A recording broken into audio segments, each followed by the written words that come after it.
കൊണ്ട് ബിനുരാജ് സാർ എനിക്ക് മെസ്സേജ് ഇട്ട് ചോദിച്ചു, തീർന്നോ എന്ന് ചോദിച്ചു. ഞാൻ പറഞ്ഞില്ല എന്ന് പറഞ്ഞു. പ്രത്യേകമായ സ്നേഹത്തിന്റെയും കരുണയുടെയും അടിസ്ഥാനത്തിൽ 3 ക്ലാസ്സിലൂടെ എനിക്ക് എക്സ്റ്റെൻഡ് ചെയ്തു. ഇന്നത്തെ കൂടാതെ ഞായറാഴ്ചയും 11-ാം തീയതി 15-ാം തീയതിയോടുകൂടി അടുത്ത വ്യാഴാഴ്ചയോടുകൂടി നമ്മുടെ ക്ലാസ് തീരും എന്ന് ഞാൻ പ്രതീക്ഷിക്കുന്നു. കുറച്ചുകൂടെ വേഗത്തിൽ തീർത്തിരുന്നെങ്കിൽ എനിക്ക് തീർക്കാമായിരുന്നു. പക്ഷെ ഞാൻ സ്ലോ ആയിപ്പോയി. അതുകൊണ്ട് സ്ലോ എന്ന് പറഞ്ഞു കഴിഞ്ഞാൽ നിങ്ങളുടെ പരിഗണിച്ചാണ് ഞാൻ സ്ലോ ആക്കിയത്. കാരണം ഇതൊരു ഹാർഡ് സബ്ജക്റ്റ് ആണ്, ഞാൻ പറഞ്ഞു. അതുകൊണ്ട് ഇച്ചിരി സ്ലോ ആക്കി. സാരമില്ല. കഴിഞ്ഞ ക്ലാസ്സിൽ നമ്മൾ പറഞ്ഞു നിർത്തിയത് നവീകരണത്തിലുള്ള കാരണങ്ങളാണ്. ഞാൻ പ്രധാനമായിട്ട് 4 കാരണങ്ങൾ നിങ്ങളെ ഓർപ്പിച്ചു. 1 മതപരമായ കാരണങ്ങൾ, 2 രാഷ്ട്രീയപരമായ കാരണങ്ങൾ, 3 സാമ്പത്തിക വിഷയങ്ങൾ, 4 ബുദ്ധിപരമായ കാരണങ്ങൾ. അത് ഇന്ന് രാത്രിയിൽ ഇന്നുകൊണ്ട് തീർക്കണം. അതിനോട് ചേർന്ന് മറ്റൊരു കാര്യം കൂടി ചേർത്തിട്ട് അവസാനിപ്പിക്കണമെന്നാണ് എൻ്റെ ആഗ്രഹം. കഴിഞ്ഞ ക്ലാസ്സിൽ നമ്മൾ മതപരമായ കാര്യങ്ങളിൽ 3 പ്രധാനപ്പെട്ട കാര്യങ്ങൾ പറഞ്ഞു. 1, കത്തോലിക്ക മതം തന്നെ അതൊരു കാരണമാണ്. കത്തോലിക്ക സഭ എന്നുള്ളത് ഒരു മതമായി മാറ്റപ്പെട്ടു. അതിനെക്കുറിച്ച് വിശദമായിട്ട് പറഞ്ഞു. 2, കത്തോലിക്ക സഭയുടെ അവസ്ഥ. 3, ആ കാലഘട്ടത്തിൽ ഉടലെടുത്തതായ പുതിയ ഉണർവ് ഗ്രൂപ്പുകൾ. ഈ 3 കാരണങ്ങളാണ് മതപരമായ കാര്യങ്ങളിൽ ഞാൻ പറയുവാനിടയായത്. ഇന്ന് രാഷ്ട്രീയത്തിൽ അല്പകാര്യങ്ങൾ വേഗത്തിൽ ഒന്ന് പറഞ്ഞിട്ട് ആ ഭാഗം വിടുവാൻ ആഗ്രഹിക്കും. വലുതായിട്ടൊന്നും അതിനകത്ത് പഠിക്കാനിട്ടില്ല. എങ്കിലും രാഷ്ട്രീയപരമായ കാരണങ്ങൾ, രാഷ്ട്രീയപരമായ കാര്യങ്ങൾ മതപരമായ കാര്യങ്ങൾ പോലെ തന്നെ നവീകരണത്തിന് ചുക്കാൻ പിടിച്ചവയാണ്. വിചാരിക്കുന്നു. മതപരമായ കാര്യങ്ങൾ പോലെ തന്നെ രാഷ്ട്രീയപരമായ കാലഘട്ടത്തിലുണ്ടായതായ രാഷ്ട്രീയപരമായ പല പ്രശ്നങ്ങൾ നവീകരണത്തിന് വഴിയൊരുക്കി അല്ലെങ്കിൽ ചുക്കാൻ പിടിച്ചു. പ്രധാനമായിട്ട് അന്നത്തെ കാലഘട്ടത്തിൽ ഉണ്ടായിരുന്ന 2 കാരണങ്ങളാണ് രാഷ്ട്രീയപരമായിട്ടുള്ള കാരണത്തിന് വഴിതെളിച്ചത്. 2 കാരണങ്ങൾ. 1, യൂറോപ്പിലുണ്ടായിരുന്നതായ ജനങ്ങൾക്ക് അവരുടെ രാജ്യത്തെ സ്നേഹിക്കുവാനുള്ളതായ ഒരു താല്പര്യം ജനങ്ങളിൽ അങ്കുരിച്ചു. ഒന്നുകൂടെ പറയാം. ആ കാലഘട്ടത്തിൽ യൂറോപ്പിലുണ്ടായിരുന്ന ജനങ്ങൾക്ക് അതാത് രാജ്യങ്ങളെ സ്നേഹിക്കുവാൻ, അവരുടെ രാജ്യങ്ങളെ സ്നേഹിക്കുവാനുള്ളതായ പാട്രിയോട്ടിസം എന്ന് ഇംഗ്ലീഷിൽ പറയും. പാട്രിയോട്ടിസം, രാജ്യസ്നേഹം എല്ലാവരുടെയും ഹൃദയങ്ങളിൽ ഉടലെടുക്കുവാനിടയായിത്തീർന്നു. അതാണ് ഒരു കാരണം. ക്ലിയർ ആയോ? അപ്പം 1ാമത്തെ കാരണം എന്താണ്? യൂറോപ്പിലുണ്ടായിരുന്ന ജനങ്ങൾക്ക് എന്തോ ഉണ്ടായി? അവർ ഉൾക്കൊണ്ടിരിക്കുന്ന രാജ്യത്തെ സ്നേഹിക്കുവാൻ, അവർ രാജ്യത്തെ കുറിച്ച് ചിന്തിക്കുവാൻ, അവർ രാജ്യത്തിന് വേണ്ടി ജീവിക്കുവാൻ അന്നുണ്ടായിരുന്ന ജനങ്ങൾക്ക് ഒരു പ്രത്യേക താല്പര്യം ഉണ്ടാകുകയും അത് നവീകരണത്തിലേക്ക് വഴിതെളിക്കുകയും ചെയ്തു. അതാണ് 1ാമത്തെ കാരണം. 2ാമത്തെ കാരണം എന്ന് പറഞ്ഞു കഴിഞ്ഞാൽ ആ കാലഘട്ടത്തിൽ ധാരാളം കൊച്ചു കൊച്ചു രാഷ്ട്രങ്ങൾ ഉടലെടുക്കുവാനിടയായിട്ടുണ്ട്. ഇതാണ് 2 കാരണങ്ങൾ. ധാരാളം കൊച്ചു കൊച്ചു രാഷ്ട്രങ്ങൾ ഉടലെടുക്കുവാനിടയായിട്ടുണ്ട്. ഇനി വിശദീകരണം പറയാൻ പോവാണ്. അപ്പൊ 2 കാരണങ്ങൾ നിങ്ങൾക്ക് മനസ്സിലായോ? 1, യൂറോപ്പിലുണ്ടായിരുന്ന ജനങ്ങൾക്ക് അവർ ഉൾക്കൊണ്ടിരിക്കുന്നതായ രാജ്യത്തെ, അവരുടെ സർക്കാരുകളെ അവർക്ക് സ്നേഹിക്കുവാനുള്ള താല്പര്യം ഉണ്ടാകുകയും അവർ രാജ്യത്തിന് വേണ്ടി പ്രവർത്തിക്കുവാനുള്ളതായ ഒരു വാഞ്ച ഉണ്ടാകുകയും ചെയ്തു. ഈ വാഞ്ച, ഈ താല്പര്യം, ഈ ആഗ്രഹം എന്തിലേക്ക് വഴി നടത്തി? നവീകരണത്തിലേക്ക് വഴി നടത്തി. ക്ലിയർ ആയോ? മനസ്സിലായോ നിങ്ങൾക്ക്? ഒന്നുകൂടെ പറയണോ? മനസ്സിലായി സാറേ. മനസ്സിലായി. 2ാമത്തെ കാരണം എന്ന് പറഞ്ഞു കഴിഞ്ഞാൽ ആ കാലഘട്ടത്തിൽ ധാരാളം കൊച്ചു കൊച്ചു രാഷ്ട്രങ്ങൾ ഉടലെടുത്തു. കൊച്ചു കൊച്ചു രാഷ്ട്രങ്ങൾ ഉടലെടുക്കാനിടയായിട്ട്. ഇനി വിശദീകരണം പറയാൻ പോവാം. മധ്യകാലഘട്ടത്തിൽ അന്നത്തെ രാഷ്ട്രങ്ങളെല്ലാം തന്നെ കത്തോലിക്ക സഭയോട് ബന്ധപ്പെട്ട് കിടന്നത്. എല്ലാ രാഷ്ട്രങ്ങളും, യൂറോപ്പ് ആകട്ടെ, ജർമ്മനി ആകട്ടെ, ഇറ്റലി ആകട്ടെ, റോം ആകട്ടെ, പാശ്ചാത്യ രാജ്യങ്ങളാകട്ടെ എല്ലാ രാജ്യങ്ങളും ആരോട് കടപ്പെട്ടിരുന്നു?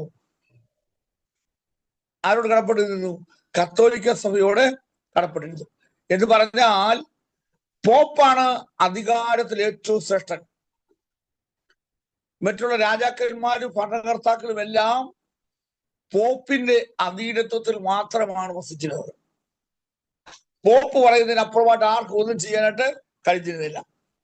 പോപ്പ് സഭയുടെ കാര്യങ്ങൾ മാത്രമല്ല ചെയ്തിരുന്നത്, രാജാക്കന്മാരുടെ കാര്യങ്ങൾ, ഭരണകാര്യങ്ങൾ, രാഷ്ട്രീയ കാര്യങ്ങൾ എല്ലാം അവര് ചെയ്യുവാനിരുന്നായത്. ഓക്കെ, മനസ്സിലായോ?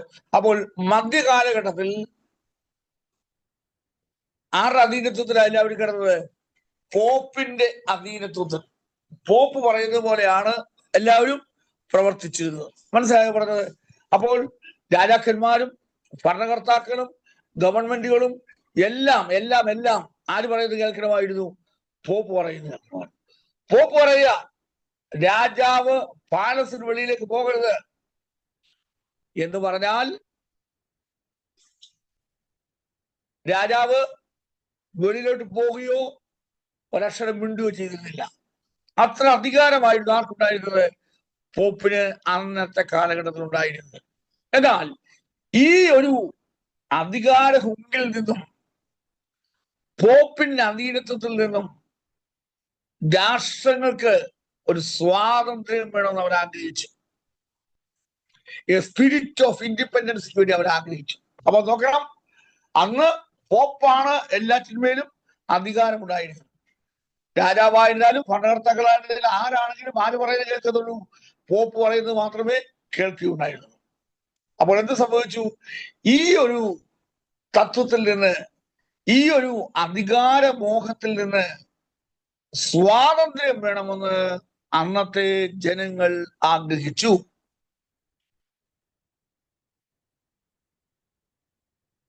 മാത്രമല്ല അവരാഗ്രഹിക്കുകയും ചെയ്തു. അപ്പോൾ തന്നെ ഇനിയും മേലാൽ പോപ്പിന്റെ അധികാരത്തിന് കീഴിൽ ഞങ്ങൾ കഴിയില്ല എന്ന് പറഞ്ഞുകൊണ്ട് അവർ പ്രത്യേക രാഷ്ട്രങ്ങളായിട്ട് പ്രവർത്തിക്കുവാൻ തുടങ്ങി.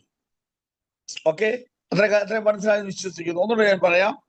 ആ കാലഘട്ടത്തിൽ, മധ്യകാലഘട്ടത്തിൽ ആർക്കായിരുന്നു അധികാരം കൂടുതലുണ്ടായിരുന്നത്? പോപ്പിനായിരുന്നു. പോപ്പ് പറയുന്ന പോലെയാണ് രാഷ്ട്രങ്ങൾ പ്രവർത്തിച്ചത്, രാജാക്കന്മാർ പ്രവർത്തിച്ചത്, അധികാരികൾ പ്രവർത്തിച്ചിരുന്നത്. എല്ലാവരും പ്രവർത്തിച്ചിരുന്നത് പോപ്പിന്റെ അധികാരത്തിന് കീഴിലാണ്. പോപ്പ് പറയുന്നതിനപ്പുറമായിട്ട് ആർക്കും ഒരു തീരുമാനവും ഉണ്ടായിരുന്നില്ല. പോപ്പ് പറയുക ഇത് ചെയ്യണമെന്ന് പറഞ്ഞാൽ ആ രാജാക്കന്മാർ ചെയ്തേ മതിയാകുകയുള്ളായിരുന്നു. അപ്പം ഈ ഒരു അവസ്ഥയ്ക്ക് ഒരു മാറ്റം ഉണ്ടാകണമെന്ന് അന്നത്തെ ജനങ്ങൾ ആഗ്രഹിച്ചു. എന്ന് പറഞ്ഞാൽ പോപ്പിന്റെ ഈ അകാരണമായിരിക്കുന്ന അധികാരത്തിൽ നിന്നും എന്താ വേണം, ഒന്ന് അടർന്നു മാറി വേറെ സ്വല്പം കൂടെ സ്വാതന്ത്ര്യത്തോടുകൂടി ജീവിക്കണമെന്ന് അവരാഗ്രഹിച്ചു. ക്ലിയർ ആയോ? അതുകൊണ്ട് എന്താ ചെയ്തു? അവര് പ്രത്യേകം രാഷ്ട്രങ്ങളായിട്ട് അവർ തീരുവാനായിട്ട് തുടങ്ങി. മാത്രമല്ല അവർ ആയിരിക്കുന്ന രാഷ്ട്രത്തോട് അവർക്ക് പ്രത്യേക സ്നേഹം തന്നെ ഉണ്ടായിരുന്നു. ഞങ്ങളുടെ രാജാവ്, ഞങ്ങളുടെ ചക്രവർത്തി, ഞങ്ങളുടെ ജനം, ഞങ്ങളുടെ ഭരണകർത്താക്കൾ എന്നുള്ള ഒരു പ്രത്യേക താല്പര്യം ജനങ്ങൾക്കുണ്ടായി. അവിടെ പോപ്പിനെ പ്രാധാന്യം കൊടുത്തത്, പിന്നാർക്ക് പ്രാധാന്യം കൊടുത്തത് അവരുടെ ജനങ്ങൾക്ക്, അവരുടെ ഗവൺമെന്റുകൾക്ക്, അവരുടെ രാജാക്കന്മാർക്കായിരുന്നു പ്രാധാന്യം കൊടുത്തത്. മാത്രമല്ല പോപ്പ് എന്ന് പറയുന്നത് ഒരു ബാഹ്യശക്തിയാണ്. ഈ ബാഹ്യശക്തിക്ക് ഞങ്ങളുടെ രാഷ്ട്രത്തിന്മേൽ ഒരു അധികാരവും ഇല്ലെന്ന് അവർ പ്രഖ്യാപിച്ചു. പോപ്പായാണ് ഒരു ബാഹ്യശക്തിയാണ്. വത്തിക്കാൻ, റോം എന്ന് പറയുന്ന ഒരു ബാഹ്യശക്തിയാണ്. ഈ ബാഹ്യശക്തിക്ക് ഞങ്ങളുടെ രാഷ്ട്രത്തിന്മേൽ ഒരു അധികാരവുമില്ല. നിങ്ങൾക്കറിയാമല്ലോ, ഇംഗ്ലണ്ട് ഒരു സമയത്ത് ലോകമൊട്ടുക്ക് അടക്കി വാണിരുന്ന കാലഘട്ടമുണ്ട്. ഇന്ത്യയെ ഭരിച്ചിരുന്നു. ആസ്ട്രേലിയയെയും ന്യൂസിലാൻഡിനെയും കാനഡയെയും എല്ലാം അവർ ഭരിച്ചിരുന്നു. എനിക്ക് തോന്നുന്നു, അറിയാമെന്ന് തോന്നുന്നു, ആസ്ട്രേലിയയുടെ ഇപ്പോഴത്തെ പ്രസിഡന്റ് പറയുന്നത് ഇംഗ്ലണ്ടിന്റെ രാജാവാണ്. അതുപോലെ തന്നെ കാനഡയുടെ ഇപ്പോഴും അവരുടെ പ്രസിഡന്റ് എന്ന് പറയുന്നത് ഇംഗ്ലണ്ടിലെ രാജാവാണ്. കാനഡയില് പ്രധാനമന്ത്രിയേ ഉള്ളൂ, ആസ്ട്രേലിയയിൽ പ്രധാനമന്ത്രിയേ ഉള്ളൂ. പക്ഷെ അവരെ ഭരിക്കുന്ന അവരുടെ പ്രസിഡന്റ് ആരാ? ഇന്നും ഇംഗ്ലണ്ടിലെ രാജ്ഞി അഥവാ രാജാവാണ്. ഇന്ന് ചാൾസ് രാജകുമാരനാണ് അവരുടെ പ്രസിഡന്റ്. അപ്പൊ അത് അങ്ങനത്തെ ഇതിലായിരുന്നു. എന്ന് പറഞ്ഞതുപോലെ അന്ന് അവരെ ഭരിച്ചിരുന്നത്, അവരെ നിയന്ത്രിച്ചിരുന്നത് ആരാണ്? പോപ്പാണ്, റോമൻ സാമ്രാജ്യമാണ്, വത്തിക്കാൻ സിറ്റിയാണ്.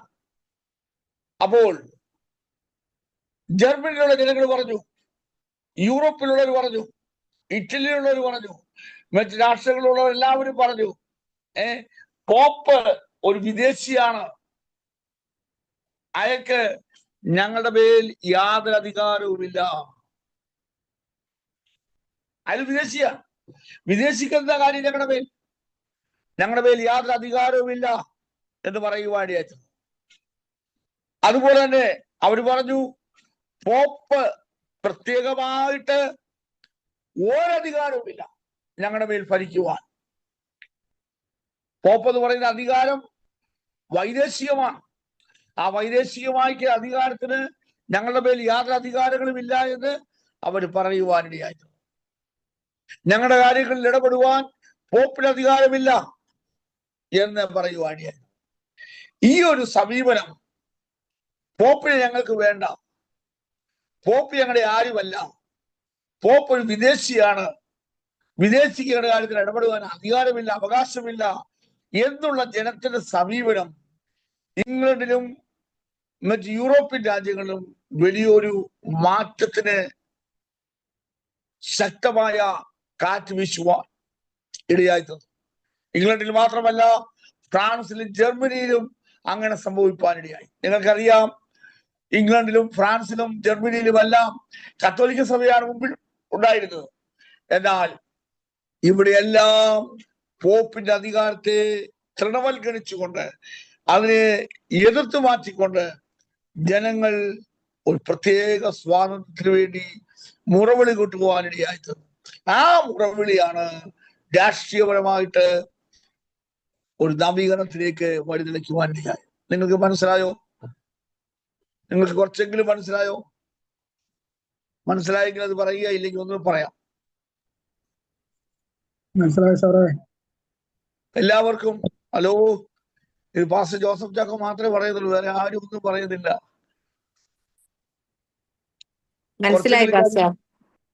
മനസ്സിലായോ? മനസ്സിലായി. ഓക്കെ. അപ്പൊ ഒന്നാമത്തെ ഒരു കാര്യം അതാണ്.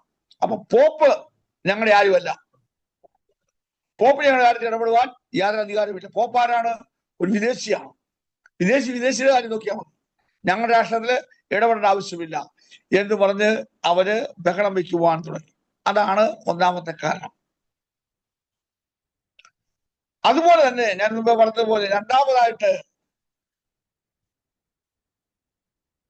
പോപ്പിൽ നിന്നും സ്വാതന്ത്ര്യം പ്രാപിച്ച് അവർ കൊച്ചു രാഷ്ട്രങ്ങളായിട്ട് വേർതിരിഞ്ഞു നിൽക്കുവാനായിട്ട് ആഗ്രഹിച്ചു.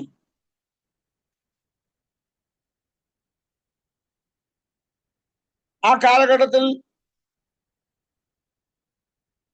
ധാരാളം രാജാക്കന്മാരുണ്ടായിരുന്നു. അവർ അധികാരം പ്രഖ്യാപിച്ചത് റോമ ഗവൺമെന്റിനൊരു വെല്ലുവിളിയായി മാറ്റപ്പെട്ടു. നമ്മുടെ സഭകളിലൊക്കെ നമുക്കതറിയാം. ഒരു നല്ല സഭ നന്നായി പ്രവർത്തിച്ച് മുമ്പോട്ട് പോവുകയാണ്. ജോസഫ് ചാക്കോയുടെ സഭ നല്ലൊരു സഭയാണ്. എന്നാല് ജോസഫ് ചാക്കോ അവിടുത്തെ ഓടിനോടായിട്ട് കഴിയുക. ജോസഫ് ചാക്കോ പറയുന്നതിന് അപ്പുറമായിട്ടൊന്നുമില്ല. അങ്ങനെ ഇരിക്കുകയാണ് ജോസഫ് ചാക്കോയുടെ സഭയിലെ ഒരു വിശ്വാസി ജോസഫ് ചാക്കോയുടെ അധികാരത്തെ ചോദ്യം ചെയ്യുവാൻ തുടങ്ങി. അദ്ദേഹം ചോദിച്ച ചോദ്യം, പൗലോസിന് തിമോത്തിയോസിനെ വളർത്തിയെടുക്കാൻ കഴിയുമെങ്കിൽ എന്തുകൊണ്ട് ജോസഫ് ചാക്കോ ഞങ്ങൾ വളർത്തിയെടുക്കുന്നില്ല? മതി, ജോസഫ് ചാക്കോ ഇനി കൂടുതലൊക്കെ ഭരിക്കേണ്ട, ഞങ്ങളോട് ഭരിക്കാം. അത് ജോസഫ് ചാക്ക അംഗീകരിക്കാതെ വന്നു കഴിഞ്ഞപ്പോൾ സഭയിൽ പൊട്ടലുണ്ടായി. ആകെ 50 വീട്ടുകാരുണ്ട്. 20 വീട്ടുകാർ ജോസഫിന്റെ കൂടെയും ബാക്കി 30 പേര് അപ്പുറത്തോട്ടും മാറി. അങ്ങനെ ഒരു പൊട്ടല് സഭയ്ക്കകത്തുണ്ടാകുക. ഞാൻ പറയുന്നത് മനസ്സിലാകുന്നു. എന്ന് പറഞ്ഞതുപോലെ തന്നെ ഇവിടെയും സംഭവിക്കുവാൻ തുടങ്ങി. റോമിന്റെ അധികാരത്തിന് കീഴിൽ കിടന്നതായ രാജ്യങ്ങൾ പോപ്പിന്റെ അധികാരത്തെ ചോദ്യം ചെയ്ത് അവര് മാറി കൊച്ചു കൊച്ചു രാഷ്ട്രങ്ങളായി തീരുമാനിയായി.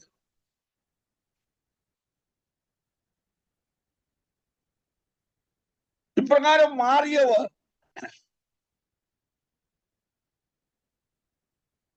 പോപ്പിന്റെ മേൽ ചോദ്യങ്ങൾ ഉന്നയിക്കുവാൻ തുടങ്ങി. പോപ്പ്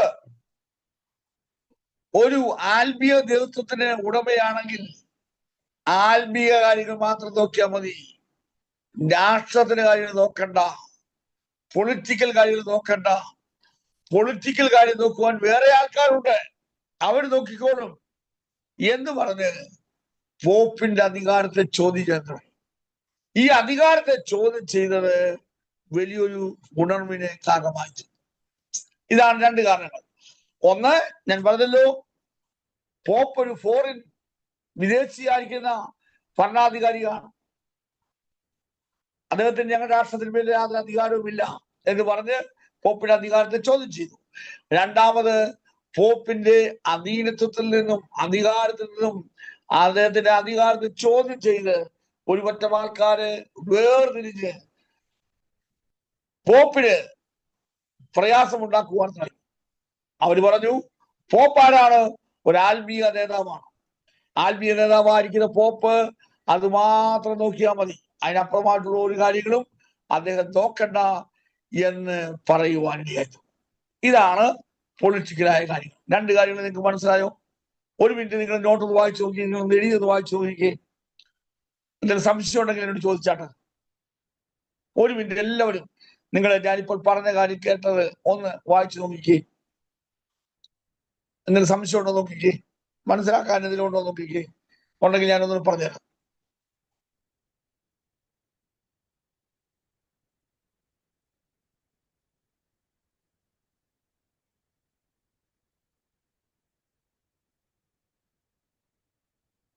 മനസ്സിലായെങ്കിൽ യെസ് എന്ന് പറയുക, ഇല്ല എങ്കിൽ ഞാനൊന്ന് പറയാം.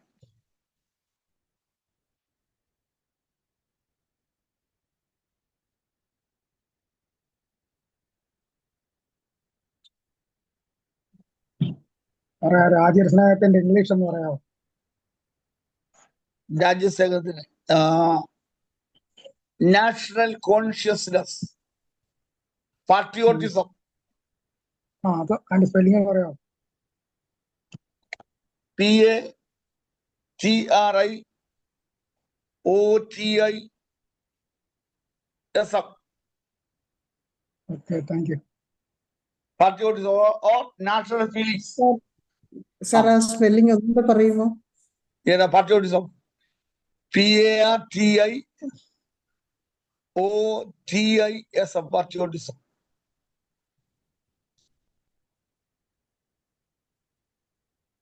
ഓക്കെ,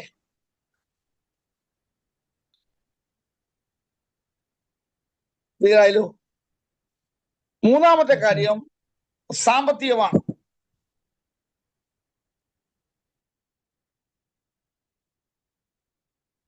ആ കാലഘട്ടത്തില് ഏറ്റവും വലിയ ധനാഠ്യൻ എന്ന് പറയുന്നത് കത്തോലിക്ക സഭയായിരുന്നു.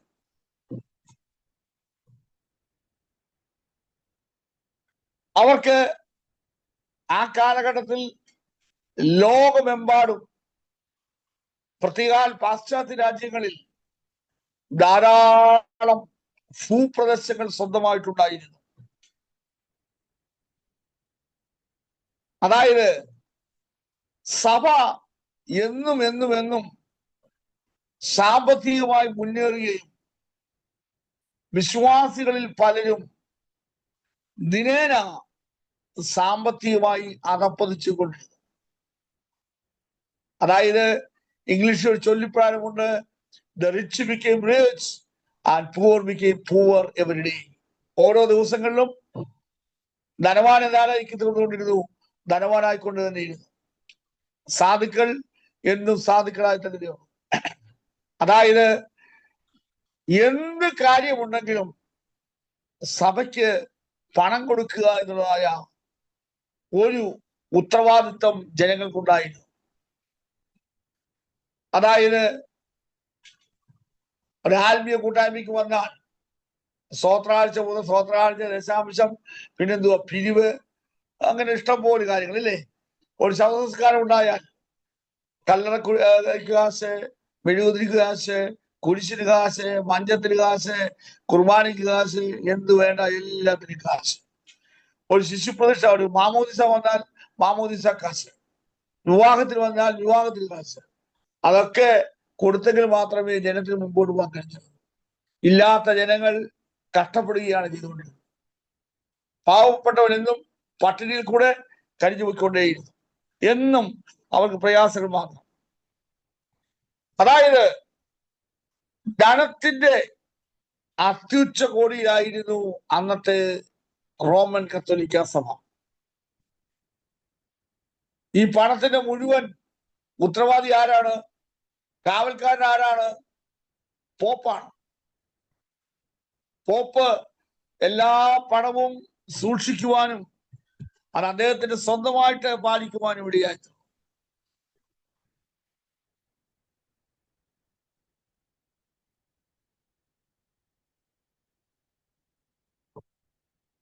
അപ്പം അതാണ് ഒരു പ്രധാനപ്പെട്ട കാരണം.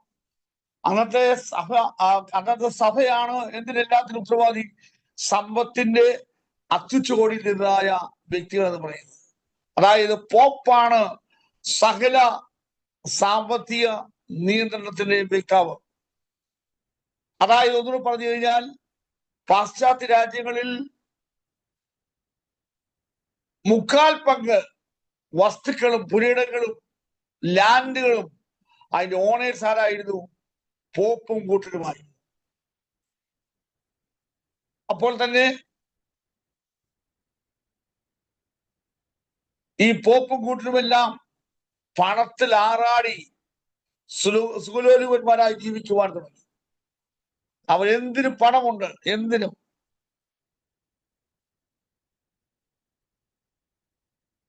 ഇവിടെ നിങ്ങൾ ഓർക്കണം, അന്നത്തെ കാലഘട്ടത്തിൽ 2 ഗ്രൂപ്പ് ആൾക്കാരുണ്ടായിരുന്നു.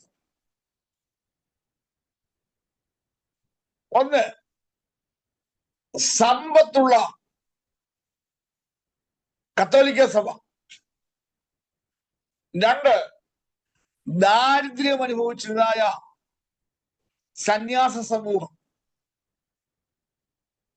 ഓക്കെ, 2 പേർ ആൾക്കാരുണ്ടായിരുന്നു. ഒന്നാരാ? സമ്പത്തിൽ ആറാടി ഉത്സാഹിച്ച് ജീവിച്ചിരുന്നതായ കത്തോലിക്ക സഭ. രണ്ടാമത്തെ ആൾക്കാരാരാ? യാതൊരു സാമ്പത്തികം ഇല്ലാത്ത ദാരിദ്ര്യം അനുഭവിച്ചിരുന്നതായ അസറ്റിക് പീപ്പിൾ എന്ന് പറഞ്ഞാൽ ഒരു സമ്പത്തുമില്ലാത്തതായ സാധുക്കളായ സന്യാസ സമൂഹങ്ങൾ.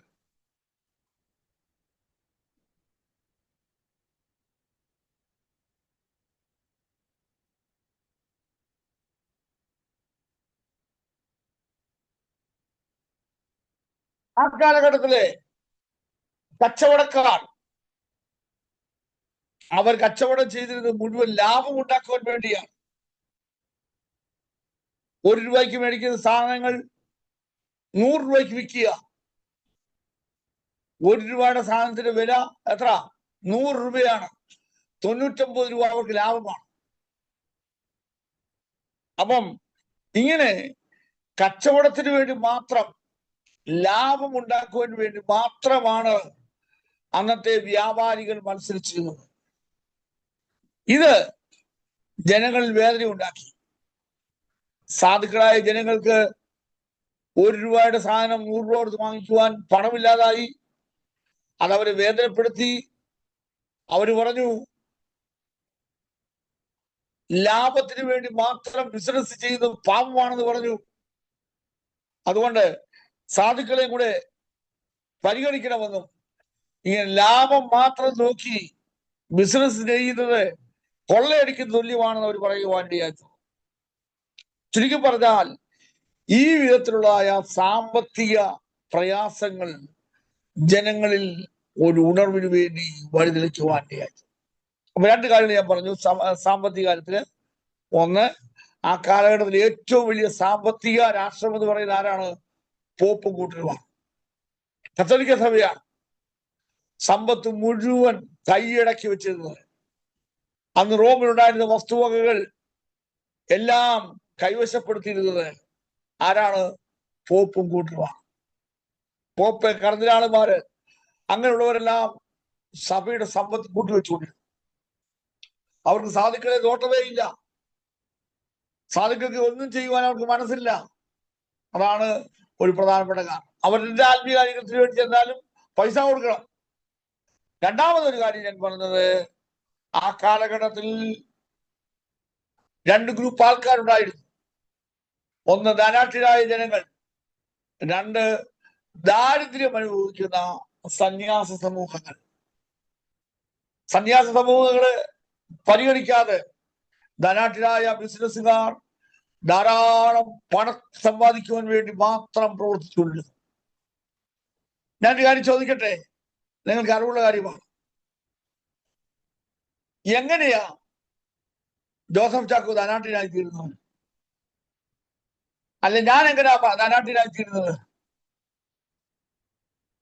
ജോസഫ് ചാക്കോയുടെ പോക്കറ്റിൽ കിടക്കുന്ന പൈസ എന്റെ പോക്കറ്റിൽ വരണം. അതിന് ഞാൻ എന്തെല്ലാം ചെയ്യാമോ അത് ചെയ്യാമോ ഞാൻ ധനാഠ്യനായി. ഇവിടെ ധീരുഭായി അംബാനിയും അദാനിയും ഒക്കെ കോടികളുടെ ഉടമയായി തീർന്നു. എങ്ങനെ? സാധുക്കളെ കൊള്ളയടിച്ച്, അല്ലെ? എന്തുകൊണ്ടാണ് ഞാന് ഒരു കോടീശ്വരനാകാഞ്ഞത്? എനിക്കറിയത്തില്ല കൊള്ളയടിക്കുന്നത് എങ്ങനെയാ. കൊള്ളയടിക്കാൻ അറിയാവുന്ന ഭാഷമാർക്ക് കോടീശ്വരന്മാരാകാം. ജനത്തെ, മറ്റുള്ളവരുടെ പോക്കറ്റിൽ കിടക്കുന്ന പൈസ എങ്ങനെ നിങ്ങളുടെ പോക്കറ്റിൽ വരുത്താൻ അറിയാമെന്ന് നിങ്ങൾ പഠിച്ചാൽ ഈസി ആയിട്ട് നിങ്ങൾക്ക് കോടീശ്വരനാകാം. അതാണ് അതിന്റെ രീതി എന്ന് പറയുന്നത്. എന്നാൽ സാധുവായ മനുഷ്യന് ഒരു രീതിയിൽ മുമ്പോട്ട് പോകാൻ കഴിയത്തില്ല. നമ്മുടെ പഴയകാല പിതാക്കന്മാർ അവർ ജീവിച്ചത് എങ്ങനെയാ? ഒരു സാമ്പത്തികമില്ലാതെ ജീവിച്ചിരുന്നത്. നിങ്ങൾ കേട്ടിട്ടുണ്ടായിരിക്കാം, സാധു കൊച്ചുകുഞ്ഞു ഉദ്ദേശി എന്നറിയപ്പെടുന്ന ദൈവാസൻ ഒരു നേരത്തെ ആഹാരത്തിന് പോലും നിവൃത്തി ഉണ്ടായിരുന്നവനല്ല. 6 മുളയ്ക്കടുത്ത് ഇടയാറുമുളയാണ് അദ്ദേഹം താമസിച്ചിരുന്നത്. വളരെ പട്ടിണിയിലൂടെ പ്രയാസത്തിലൂടെയാണ് പോയത്. ഞാൻ 2 കഥകൾ അദ്ദേഹത്തെ കുറിച്ച് കേട്ടിട്ടുണ്ട്. ഒരിക്കൽ ചില ദിവസങ്ങൾ ഉപവാസ പ്രാർത്ഥന കഴിഞ്ഞപ്പോൾ അദ്ദേഹത്തിന് വിശന്നു, വീട്ടിലൊന്നുമില്ല. അപ്പം ആഗ്രഹിച്ചു ഒരു പഴം തിന്നാൽ കൊള്ളാമെന്ന്. താൻ പൈസയ്ക്ക് വേണ്ടി തപ്പി, എങ്ങുമില്ല. അപ്പൊ ഒരു കാശ് കിട്ടി. അത് കാശാണല്ലോ, കാശ് പുത്രമൊക്കെ ആണല്ലോ. ഒരു കാശ് കിട്ടി. ഈ കാശ് കൊണ്ട് താന് പഴം മേടിക്കാൻ വേണ്ടി അടുത്ത കടയിലേക്ക് പോവുകയാണ്. ആ പോകുന്ന പോക്കിൽ ഒരു പഴത്തൊലിയിൽ ചവിട്ടി താഴെ വീണു എന്ന് ഞാൻ കേട്ടിട്ടുണ്ട്. അപ്പൊ ഞാൻ പറഞ്ഞത്, ഒരു പഴം മേടിക്കുവാൻ പോലും നിവൃത്തിയില്ലാത്ത, ഒരു കാശില്ലാത്തതായ സാധാരണക്കാരായ ജനങ്ങളായിരുന്നു നമ്മുടെ മതിലുണ്ടായിരുന്നത്. എന്നാൽ മറുഭാഗത്ത് നോക്കിക്കേ, വളരെ വിപുലമായ രീതിയിൽ ആഹാരം കഴിക്കുന്ന, ഏറ്റവും വലിയ മുന്തിയ കാറുകളിൽ സഞ്ചരിക്കുന്ന, ഫ്ലൈറ്റിൽ കയറിയാൽ ബിസിനസ് ക്ലാസ്സിൽ മാത്രം യാത്ര ചെയ്യുന്ന എത്രയോ കോടീശ്വരന്മാരാക്കിയ ദൈവാസന്മാർ നമ്മുടെ മതിയുണ്ട്. സ്വന്തം കുഞ്ഞുങ്ങളെ വിവാഹം കഴിപ്പിച്ച് അയക്കുവാൻ നിവൃത്തിയില്ലാത്ത എത്രയോ ദൈവാസന്മാരുണ്ട്. ഇന്നും പാരിസ്ഥിതിക താമസിച്ച് ജീവിതം കഴിക്കുന്ന എത്രയോ ദൈവാസന്മാരുണ്ട്. അവർക്ക് ഒരു തുണ്ട് ഭൂമിയില്ല, ഒരു സെന്റ് സ്ഥലമില്ല, ഒരു കൂര പോലുമില്ല. അപ്പം ഇതൊക്കെ കാണുമ്പോൾ സ്വാഭാവികമായിട്ട് ഒരു അമർഷം, ഒരു വിരോധം തോന്നുവാൻ സാധ്യതകളുണ്ട്. ആ വിരോധമാണ് റോമിനെതിരായി കത്തോലിക്ക സഭയ്ക്കെതിരായി തിരുവാണ്ടിയായത്. ധനാട്യൻ സഭ എന്നും പണത്തിന്റെ മുകളിൽ വിശ്രമിക്കുകയാണ്, അവരാറാടി ജീവിക്കുകയാണ്. എന്നാൽ സാധുവിന് ഒരു തരത്തെ ആഹാരം പോലുമില്ല. ബിസിനസ്സുകാരൻ ഇഷ്ടംപോലെ പണം ഉണ്ടാക്കുന്നു, ദിവസവും ധാരാളം ലാഭം കൊയ്യുന്നു. അത് കണ്ടുകൊണ്ട് അന്നത്തെ കാലഘട്ടത്തിലെ ദരിദ്രരായിരിക്കുന്ന സന്യാസ സമൂഹങ്ങൾ വിളിച്ചു പറഞ്ഞു, ലാഭത്തിന് വേണ്ടി മാത്രം ബിസിനസ് നടത്തുന്നത് പാപമാണ്, ജനത്തെ കൊള്ളയടിച്ച് അവരുടെ പണം മുഴുവൻ കൈക്കലാക്കുന്നത് മോഷണമാണ് എന്നവർ പറയുവാൻ തുടങ്ങി. ചുരുക്കി പറഞ്ഞാൽ ഈ സാമ്പത്തികമായിരിക്കുന്ന ഇപ്രകാരമുള്ള ഒരു വലിയ സമീപനമാണ് നവീകരണത്തിന് വേണ്ടി അന്നത്തെ കാലഘട്ടത്തെ നയിച്ചത്, മധ്യകാലഘട്ടത്തെ നയിച്ചത്.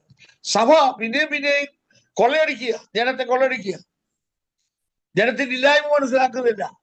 ഓരോന്ന് ചെയ്യുമ്പോഴും അവര് പിന്നെയും കൊള്ളയടിക്കുക. ഈ ഒരു അവസ്ഥയാണ് കത്തോലിക്ക സഭയ്ക്കെതിരായി തിരുവാണ്ടിയായത്. അവസാനമായിട്ട് നാലാമത്തെ കാരണം ബുദ്ധിപരമായ കാരണങ്ങൾ. ബുദ്ധിപരമായ കാരണങ്ങൾ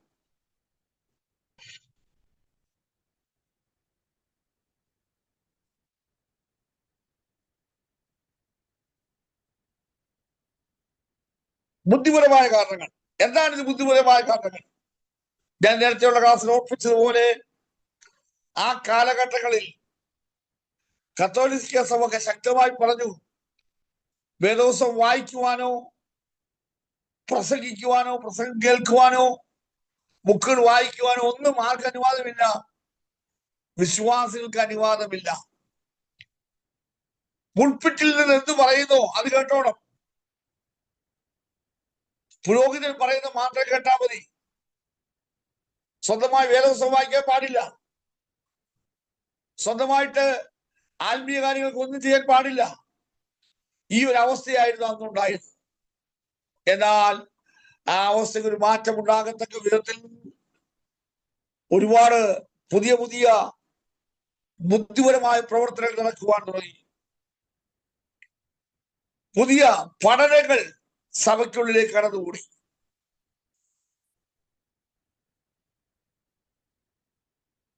നിങ്ങൾക്കറിയാം, ശാസ്ത്രീയമായ പല കണ്ടുപിടുത്തങ്ങൾ നടന്നു,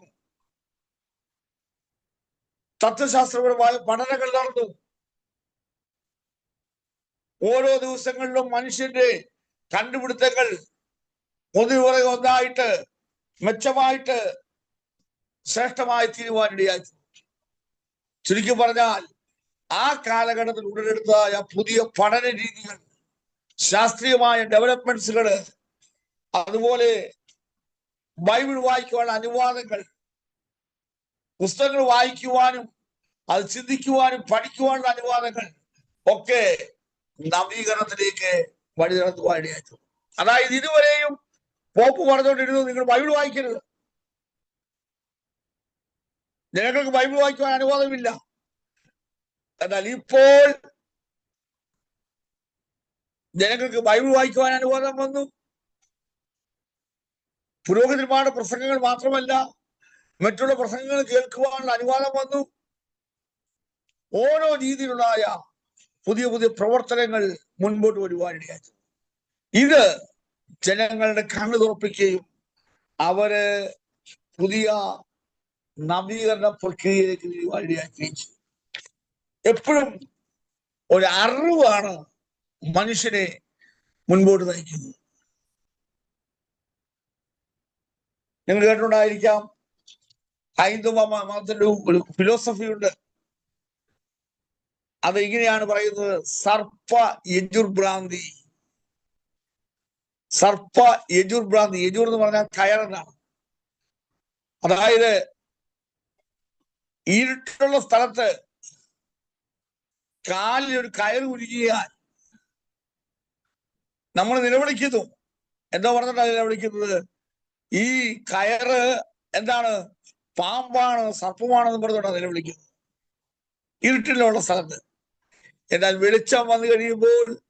കയറിനെ കയറായിട്ട് തിരിച്ചറിഞ്ഞു കഴിയുമ്പോൾ നമ്മളുടെ അലറി വിളിക്കുന്ന സ്വഭാവം മാറും. കാരണം അറിവില്ലാഞ്ഞത് കൊണ്ടാണ്, വെളിച്ചമില്ലാഞ്ഞത് കൊണ്ടാണ് നമ്മൾ അലറി വിളിക്കുവാൻ തുടങ്ങിയത്.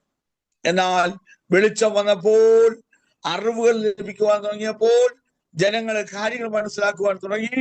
അപ്പോൾ ഇതുവരെ ഈ കത്തോലിക്ക സഭ പറഞ്ഞുകൊണ്ടിരുന്നത്, പഠിപ്പിച്ചുകൊണ്ടിരുന്നത് ദൈവവചന വിരുദ്ധമായ കാര്യങ്ങളാണെന്നും, പുരോഹിതന്മാർ പഠിപ്പിച്ചുകൊണ്ടിരുന്നത് വേദപുസ്തക വിരുദ്ധമാണെന്നും ഒക്കെ ജനങ്ങൾ തിരിച്ചറിയുവാൻ തുടങ്ങി.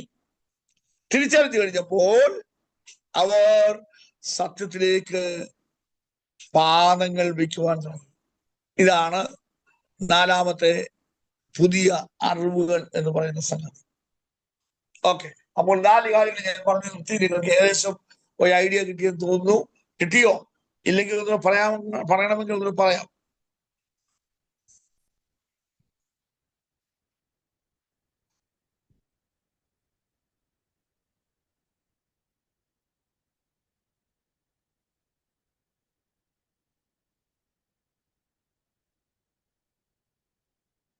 ഓക്കെ, മൂന്നാമത്തെ പോയിന്റ് സാറേ, മൂന്നാമത്തെ ഒരാൾ പറഞ്ഞാട്ടെ.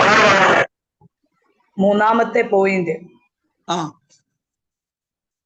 മൂന്നാമത്തെ ഏതാണ്? എക്കണോമിക്സ്, സാമ്പത്തികം അല്ലേ? അതാണോ സിസ്റ്ററെ? സുസുമ സിസ്റ്ററെ, അതാണോ? സാമ്പത്തികം ആണല്ലോ. അപ്പൊ ഞാനത് പറഞ്ഞെന്താന്ന് വെച്ച് കഴിഞ്ഞാൽ, അന്നത്തെ കാലഘട്ടത്തിൽ ഏറ്റവും വലിയ സാമ്പത്തിക ഉന്നതിയുള്ള വ്യക്തി പോപ്പായിരുന്നു. ഓക്കെ, അത് ക്ലിയർ ആണല്ലോ. അതിനെ കുറിച്ച് ചോദിക്കാണ്ടോ? ഇല്ല എന്നുണ്ടെങ്കിൽ ആ ഭാഗം വിടാം.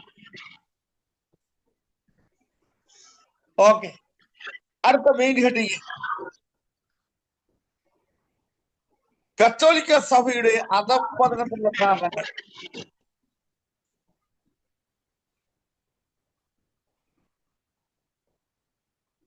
കത്തോലിക്ക സഭയുടെ അധപ്പതനത്തിലുള്ള കാരണം.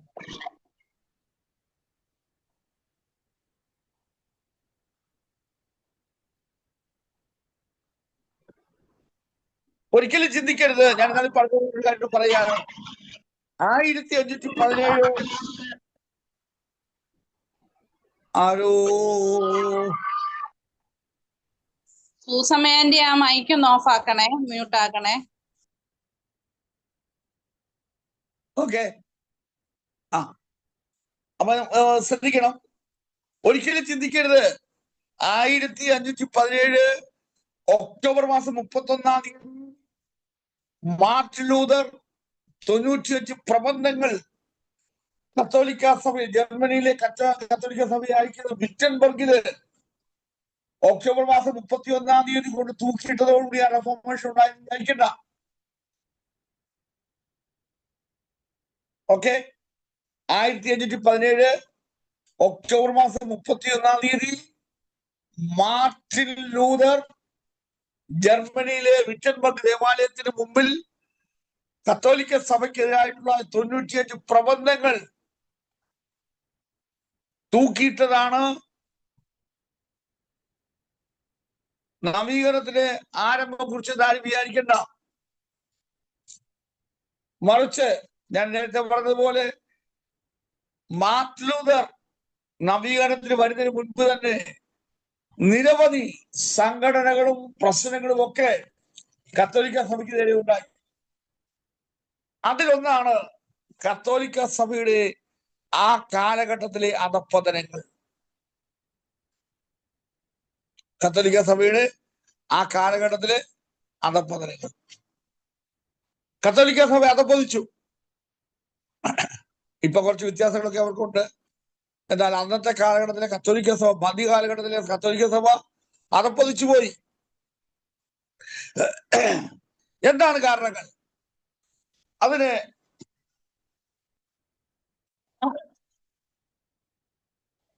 കാരണമായിരിക്കുന്ന 7 കാരണങ്ങൾ ഞാൻ പറയാൻ പോയി. ആ 7 പറഞ്ഞിട്ട് ഇത് അവസാനിപ്പിക്കണം. ഒന്ന്,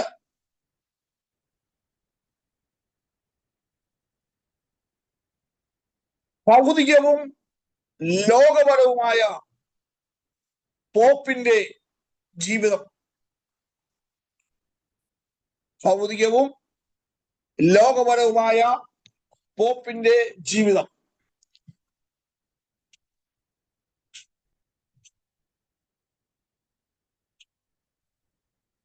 രണ്ട്,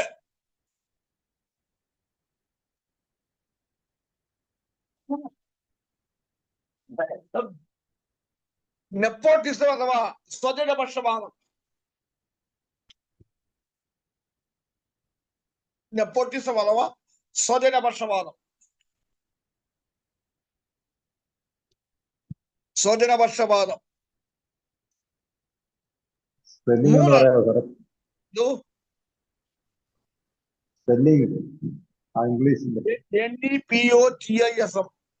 NEPOTISM, നെപ്പോട്ടിസം. ഒന്നാമത്തത് ലൗകികവും പിന്നെന്ത് പറഞ്ഞത് ഭൗതികവുമായ പോപ്പിന്റെ സ്വഭാവങ്ങൾ. Secular and worldly character of pop.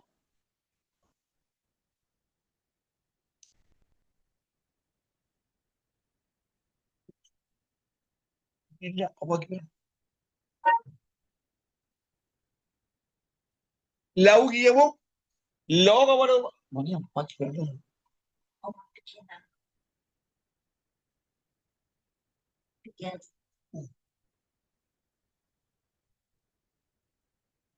രണ്ട്, സ്വജനപക്ഷപാതം.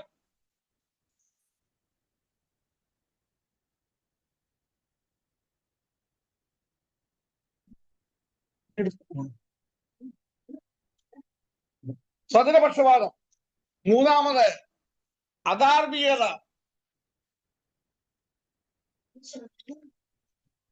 ഇമ്മോറാലിറ്റി.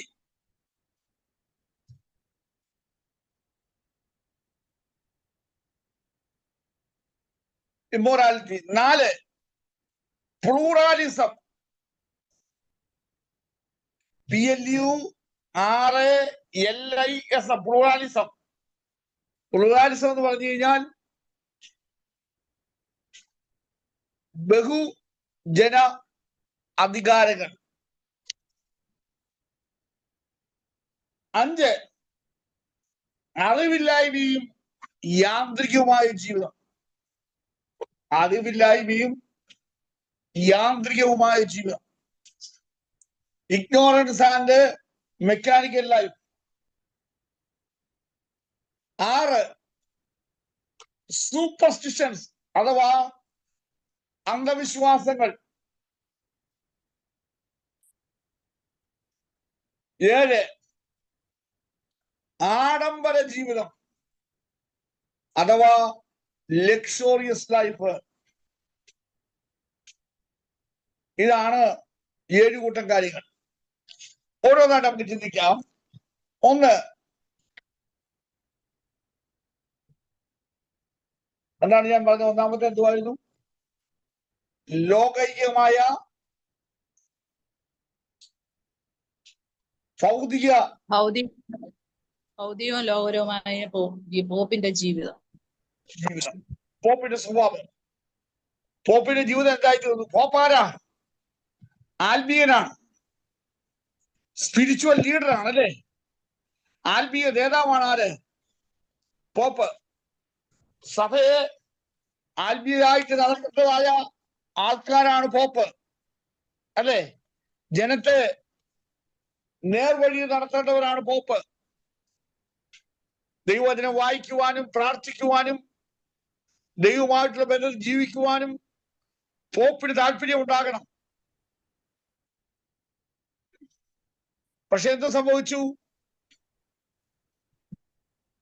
പോപ്പിന് അതിന് സമയമില്ല.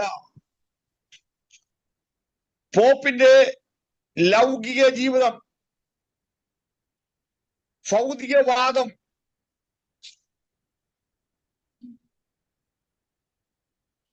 സഭയെ അധപ്പതനത്തിലേക്ക് നയിച്ചു.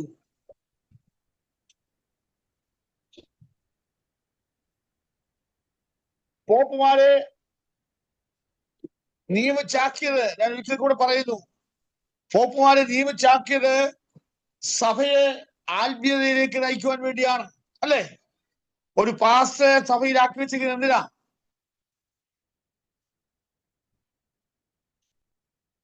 സഭയുടെ ആത്മീയ കാര്യങ്ങൾ നോക്കാനാ.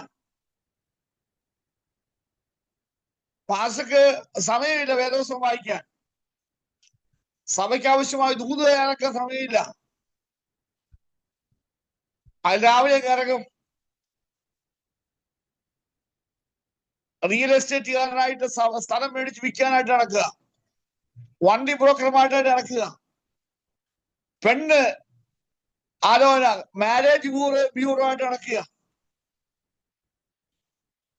ഒരു കൂട്ടായ്മ നടത്താനോ വെള്ളിയാഴ്ച പ്രാർത്ഥന നടത്താനോ സഭായോഗം നടത്താനോ ഒന്നിനും അദ്ദേഹക്ക് സമയമില്ല.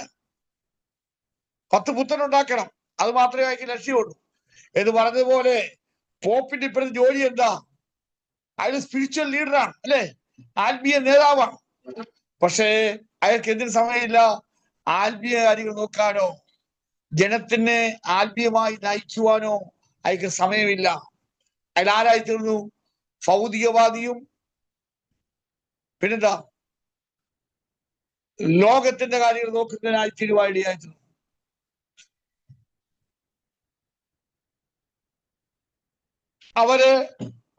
അവരെ വിളിച്ചാക്കിയതായ സ്ഥാനം മറന്നുപോയി.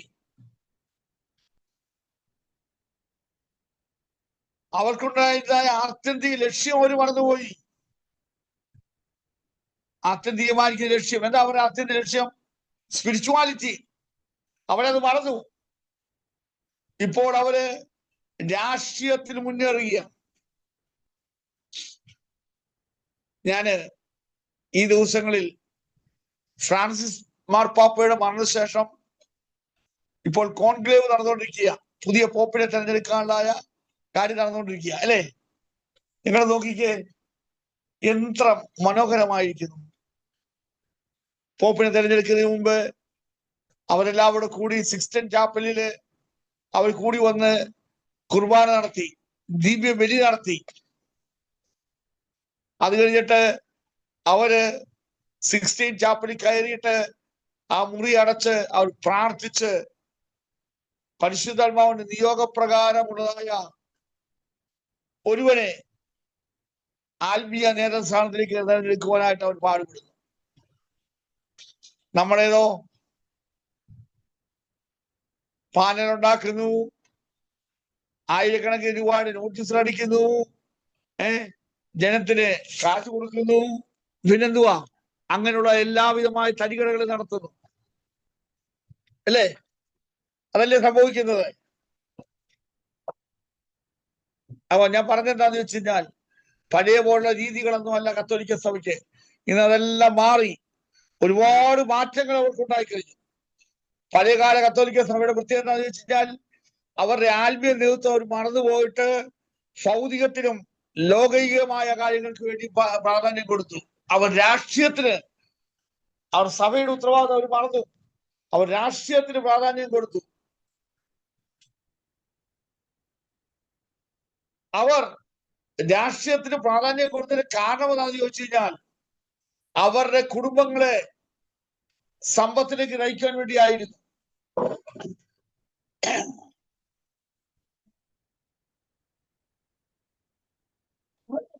ഉദാഹരണമായിട്ട് പറഞ്ഞു കഴിഞ്ഞാൽ, അന്നത്തെ പ്രസിദ്ധനായ പോപ്പായിരുന്നു പോപ്പ് ജൂലിയസ് രണ്ടാമൻ. പോപ്പ് ജൂലിയസ് രണ്ടാമൻ, അദ്ദേഹത്തിന്റെ ലക്ഷ്യം മുഴുവൻ രാഷ്ട്രത്തിന്റെ പുനർനിർമ്മാണത്തിലായിരുന്നു, സഭയുടേതല്ല.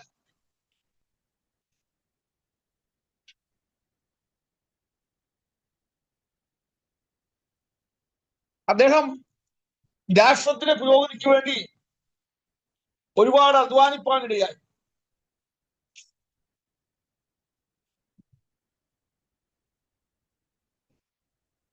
രാഷ്ട്ര പുരോഗതി, പൊളിറ്റിക്സിലാണ് അദ്ദേഹം പ്രാധാന്യം കൊടുത്തത്. അതുപോലെ പോപ്പ് ലിയോ 10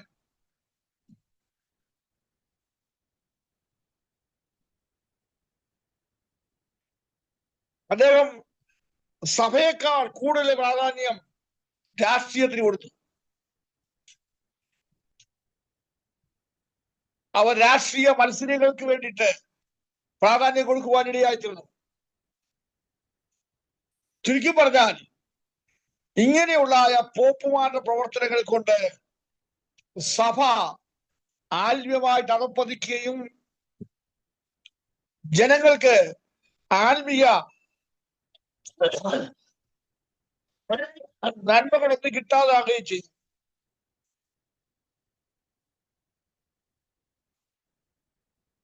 ആത്മീയ നന്മകളൊന്നും കിട്ടാതാകുകയും ചെയ്തു. അപ്പൊ നിങ്ങൾക്ക് മനസ്സിലായി വിചാരിക്കുന്നു, അന്നത്തെ കത്തോലിക്ക സഭ പരാജയപ്പെടുവാനുള്ള ഒന്നാമത്തെ കാരണം എന്താ? പോപ്പുമാരുടെ ഭൗതികമായ നോട്ടങ്ങളും ലോകൈകമായ ചിന്തകളുമാണ്. ഞാൻ പറഞ്ഞു വന്ന് ഇത്രയേ ഉള്ളൂ. ഒരു പോപ്പിനെ തെരഞ്ഞെടുക്കുന്നത് ജനത്തിന്റെ ആത്മീയ കാര്യങ്ങൾ നോക്കുവാൻ വേണ്ടിയാണ്. അവരൊരു ആത്മീയ നേതാവാണ്. പക്ഷെ ആ കാലഘട്ടത്തിലെ പോപ്പുമാർക്ക് എന്തോ സംഭവിച്ചു? അവർക്ക് ആത്മീയത്തെക്കാൾ കൂടുതൽ ഭൗതികത്തിന് പ്രാധാന്യം കൊടുത്തു. അവർ രാഷ്ട്രീയപരമായ കാര്യങ്ങളിലേക്ക് ഇടപെടുവാൻ തുടങ്ങി.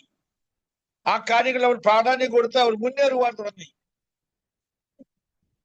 ചുരുക്കി പറഞ്ഞു കഴിഞ്ഞാൽ പോപ്പുമാർ ഭൗതികത്തിന് പ്രാധാന്യം കൊടുത്തുകൊണ്ട് ജനത്തിന്റെ ആത്മീയ നിലവാരം കുറയുവാനിടയായി. സഭയുടെ ആത്മീയ കാര്യങ്ങൾ നോക്കുവാൻ പോപ്പുമാർക്ക് സമയമില്ല. ഞാൻ 3 ഉദാഹരണങ്ങൾ പറഞ്ഞു. ഒന്ന്, പോപ്പ് ജൂലിയസ് രണ്ടാമൻ. അദ്ദേഹം രാഷ്ട്രീയപരമായ കാര്യങ്ങൾക്ക് പ്രാധാന്യം കൊടുത്തു. രണ്ടാമത്തെ ആളാണ് പോപ്പ് ലിയോ 10. അദ്ദേഹം സഭയേക്കാൾ കൂടുതൽ രാഷ്ട്രീയപരമായ കാര്യങ്ങൾക്ക് പ്രാധാന്യം കൊടുത്തു. അപ്പോൾ ഇങ്ങനെ പോപ്പുമാർ ഭൗതികവാദികളും ജഡീയന്മാരും ലോകൈക ജനങ്ങളുമായിട്ട് അവർക്കുണ്ടായിരുന്ന ദൗത്യം മറന്ന് അവർ സഭയെക്കാൾ ഉപരി, ആത്മീയത്തെക്കാൾ ഉപരി, ദൈവത്തെക്കാൾ ഉപരി ലോകത്തെ സ്നേഹിച്ചത് കൊണ്ട് കത്തോലിക്ക സഭ അധപ്പതിപ്പിക്കുവാനിടയായി.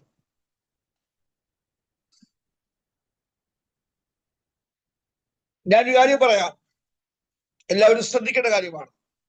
ഒരു പാസ്റ്റർ ആത്മീയനാണെങ്കിൽ സഭയും ആത്മീയമായി. ഒരു പാസ്റ്റർ പ്രാർത്ഥിക്കുന്നതിനാണെങ്കിൽ എല്ലാവരും പ്രാർത്ഥിക്കണമെന്ന് എപ്പോഴും പറയേണ്ട ആവശ്യമില്ല. പാസ്റ്റർ പ്രാർത്ഥിക്കുന്നതോടൊപ്പം തന്നെ ജനവും പ്രാർത്ഥിക്കാൻ തുടങ്ങും. ഒരു പാസ്റ്റർ ദൈവവചനം വായിക്കുകയും ചിന്തിക്കുകയും പഠിക്കുകയും ഒക്കെ ചെയ്യുന്നവനാണെങ്കിൽ ആരോട് പറയാതെ തന്നെ ജനവും ദൈവവചനം വായിക്കുവാനും പഠിക്കുവാനും ചിന്തിക്കുവാനും ഒക്കെ സമയം വേർതിരിക്കും.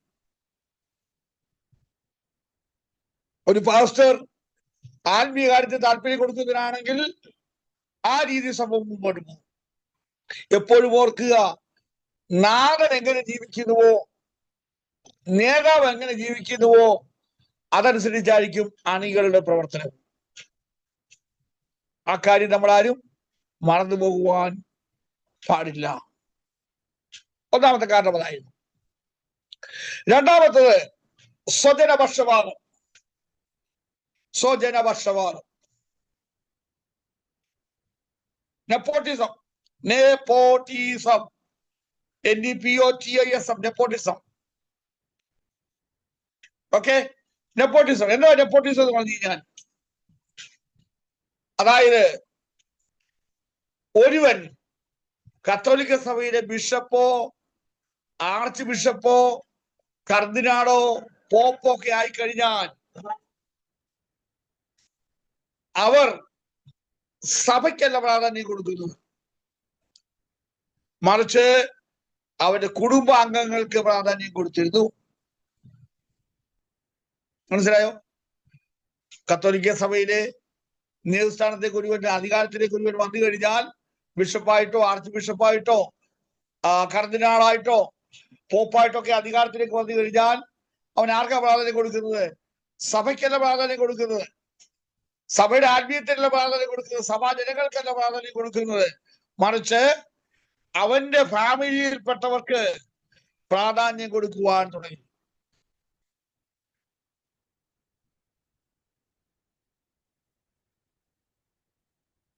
ഓക്കെ, അതാണ് ഒരു കാര്യം നമ്മൾ മനസ്സിലാക്കേണ്ടത്. അവരുടെ കുടുംബത്തിൽ ആരെങ്കിലും ജോലിയില്ലാതെ ഭാരപ്പെടുന്നെങ്കിൽ ആ ജോലിയില്ലാത്തവൻ യോഗ്യത ഇല്ലെങ്കിൽ പോലും അവനെ പിടിച്ച് ഏതെങ്കിലും ജോലിക്ക് കയറ്റും. മനസ്സിലായോ പറഞ്ഞത്? പോപ്പിന്റെ അല്ലെങ്കിൽ ബിഷപ്പിന്റെ ബന്ധുമിത്രാദികൾ ആരെങ്കിലും ജോലിയില്ലാതെ ഭാരപ്പെടുന്നെങ്കിൽ എന്താ ചെയ്യുന്നത്? ജോലിയില്ലാത്തവന് യോഗ്യത ഇല്ലെങ്കിൽ പോലും ആ സ്ഥാനത്തേക്ക് അവനെ കയറ്റി വയ്ക്കുവാൻ ഇടയായി. അതായത് ഇപ്രകാരമാണ് പറയുന്നത്. ആ കാലഘട്ടത്തിൽ ഒരു പ്രധാനപ്പെട്ട പോപ്പായിരുന്നു പോപ്പ് ലിയോ പത്താമൻ. പോപ്പ് ലിയോ പത്താമൻ അദ്ദേഹത്തിന് തന്റെ സഹോദരനൊരു കത്തെഴുതി. അതിനകത്ത് പറയുന്നത് ഇങ്ങനെയാണ്: നമ്മെ ദൈവം ഈ സ്ഥാനത്തേക്ക് കൊണ്ടുവന്നത്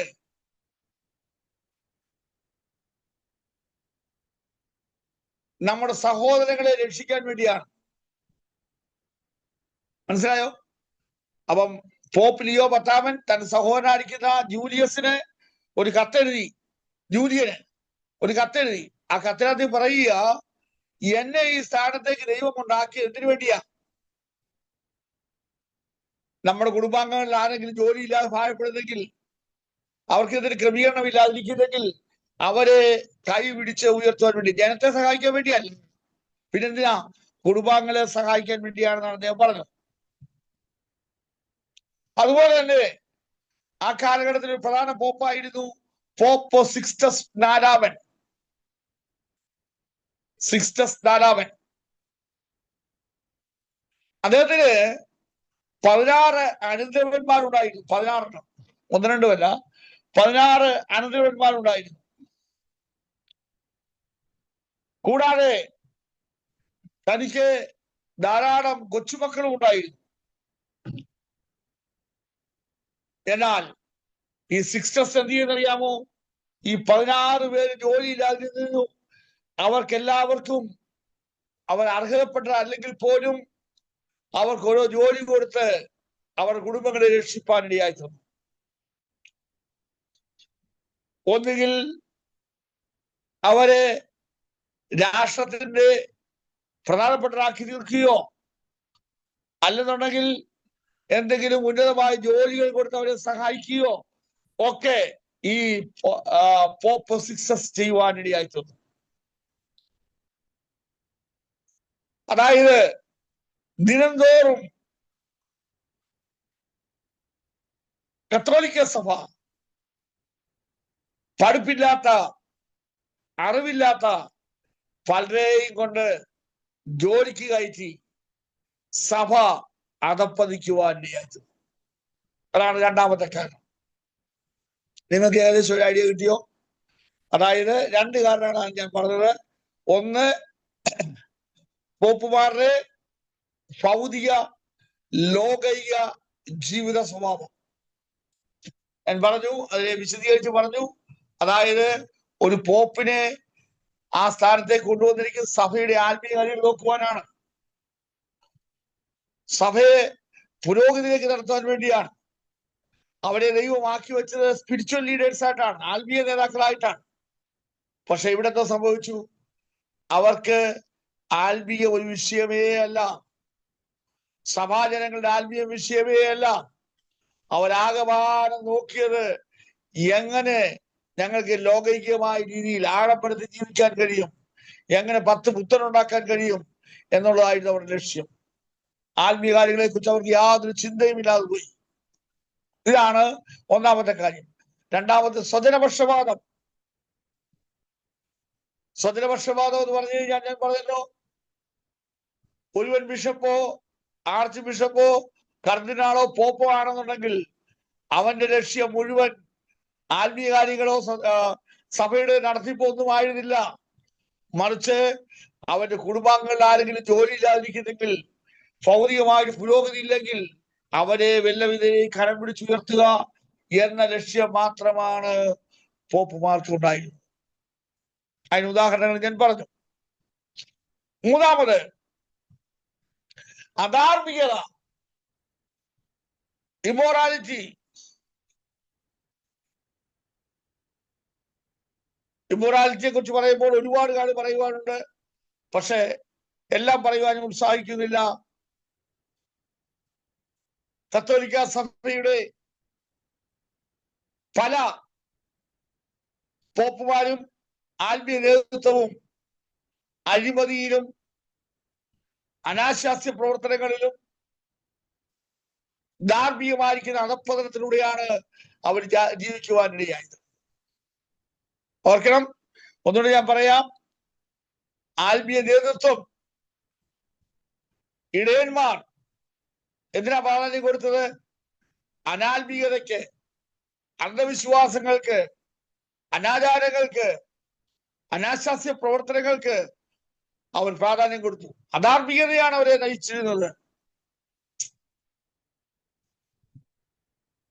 ഞാൻ ഒരുപാട് ഉദാഹരണങ്ങൾ പറയാം. ആ കാലഘട്ടത്തിലെ പല പോപ്പുമാരും നേർവഴിയായിട്ട് വിവാഹം കഴിച്ചവരായിരുന്നില്ല. അവർ വിവാഹം കഴിക്കാത്ത ബ്രഹ്മചര്യമാണ് അവര് അനുഷ്ഠിച്ചിരുന്നത്.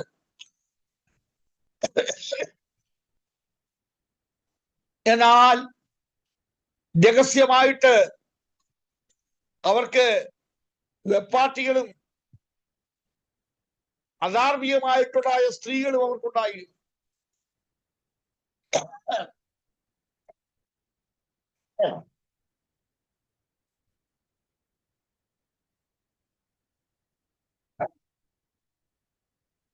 ആ കാലഘട്ടത്തിലെ ഒരു പ്രസിദ്ധനായ പോപ്പായിരുന്നു അലക്സാണ്ടർ പോപ്പ്. Pope Alexander. അദ്ദേഹത്തെ വിളിച്ചിരുന്ന പേര് അഗർത്യങ്ങളുടെ ഗുരു എന്നാണ്. മാസ്റ്റർ ഓഫ് ഇനിക്വിറ്റി, അഗർത്യങ്ങളുടെ ഗുരു എന്നാണ്.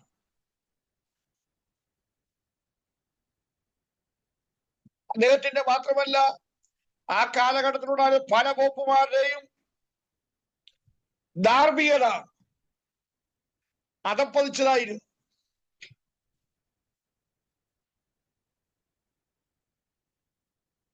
അവർക്ക് ദൈവവചന ജ്ഞാനമില്ലായിരുന്നു. എന്നാൽ ദൈവവചന ജ്ഞാനമില്ലായിരുന്നെങ്കിലും അവർക്ക് സെക്സിൽ അഗ്രഗണ്യന്മാരായിരുന്നു.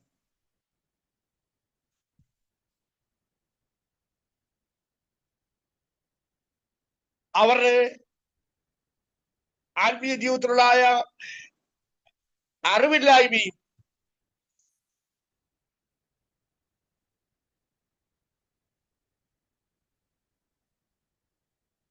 അധാർമികതയും അതുപോലെ തന്നെ വൾഗാരിറ്റിയും വളരെ ശ്രേഷ്ഠമായിട്ട് കാണുവാൻ കഴിയുന്നുണ്ട്. നോക്കണം, ഒരു പോപ്പ് എന്ന് പറഞ്ഞ ആരാണ്? അവര് അവിവാഹിതരാണ്, ബ്രഹ്മചര്യ അനുഷ്ഠിക്കുന്നവരാണ്. പക്ഷേ അവർക്ക് രഹസ്യമായിട്ട് ആരുണ്ടായിരുന്നു? ഭാര്യമാരുണ്ടായിരുന്നു, സ്ത്രീകളുണ്ടായിരുന്നു, വെപ്പാട്ടിമാരുണ്ടായിരുന്നു. അവർ അനാത്മീയരായിരുന്നു. ഞാൻ 2-3 ഉദാഹരണങ്ങൾ പറയാം. ആ കാലഘട്ടത്തിൽ ഒരു ബിഷപ്പായിരുന്നു ഹെൻറി. ലീക്കിലെ ബിഷപ്പായിരുന്ന ഹെൻറി ലീക്ക്.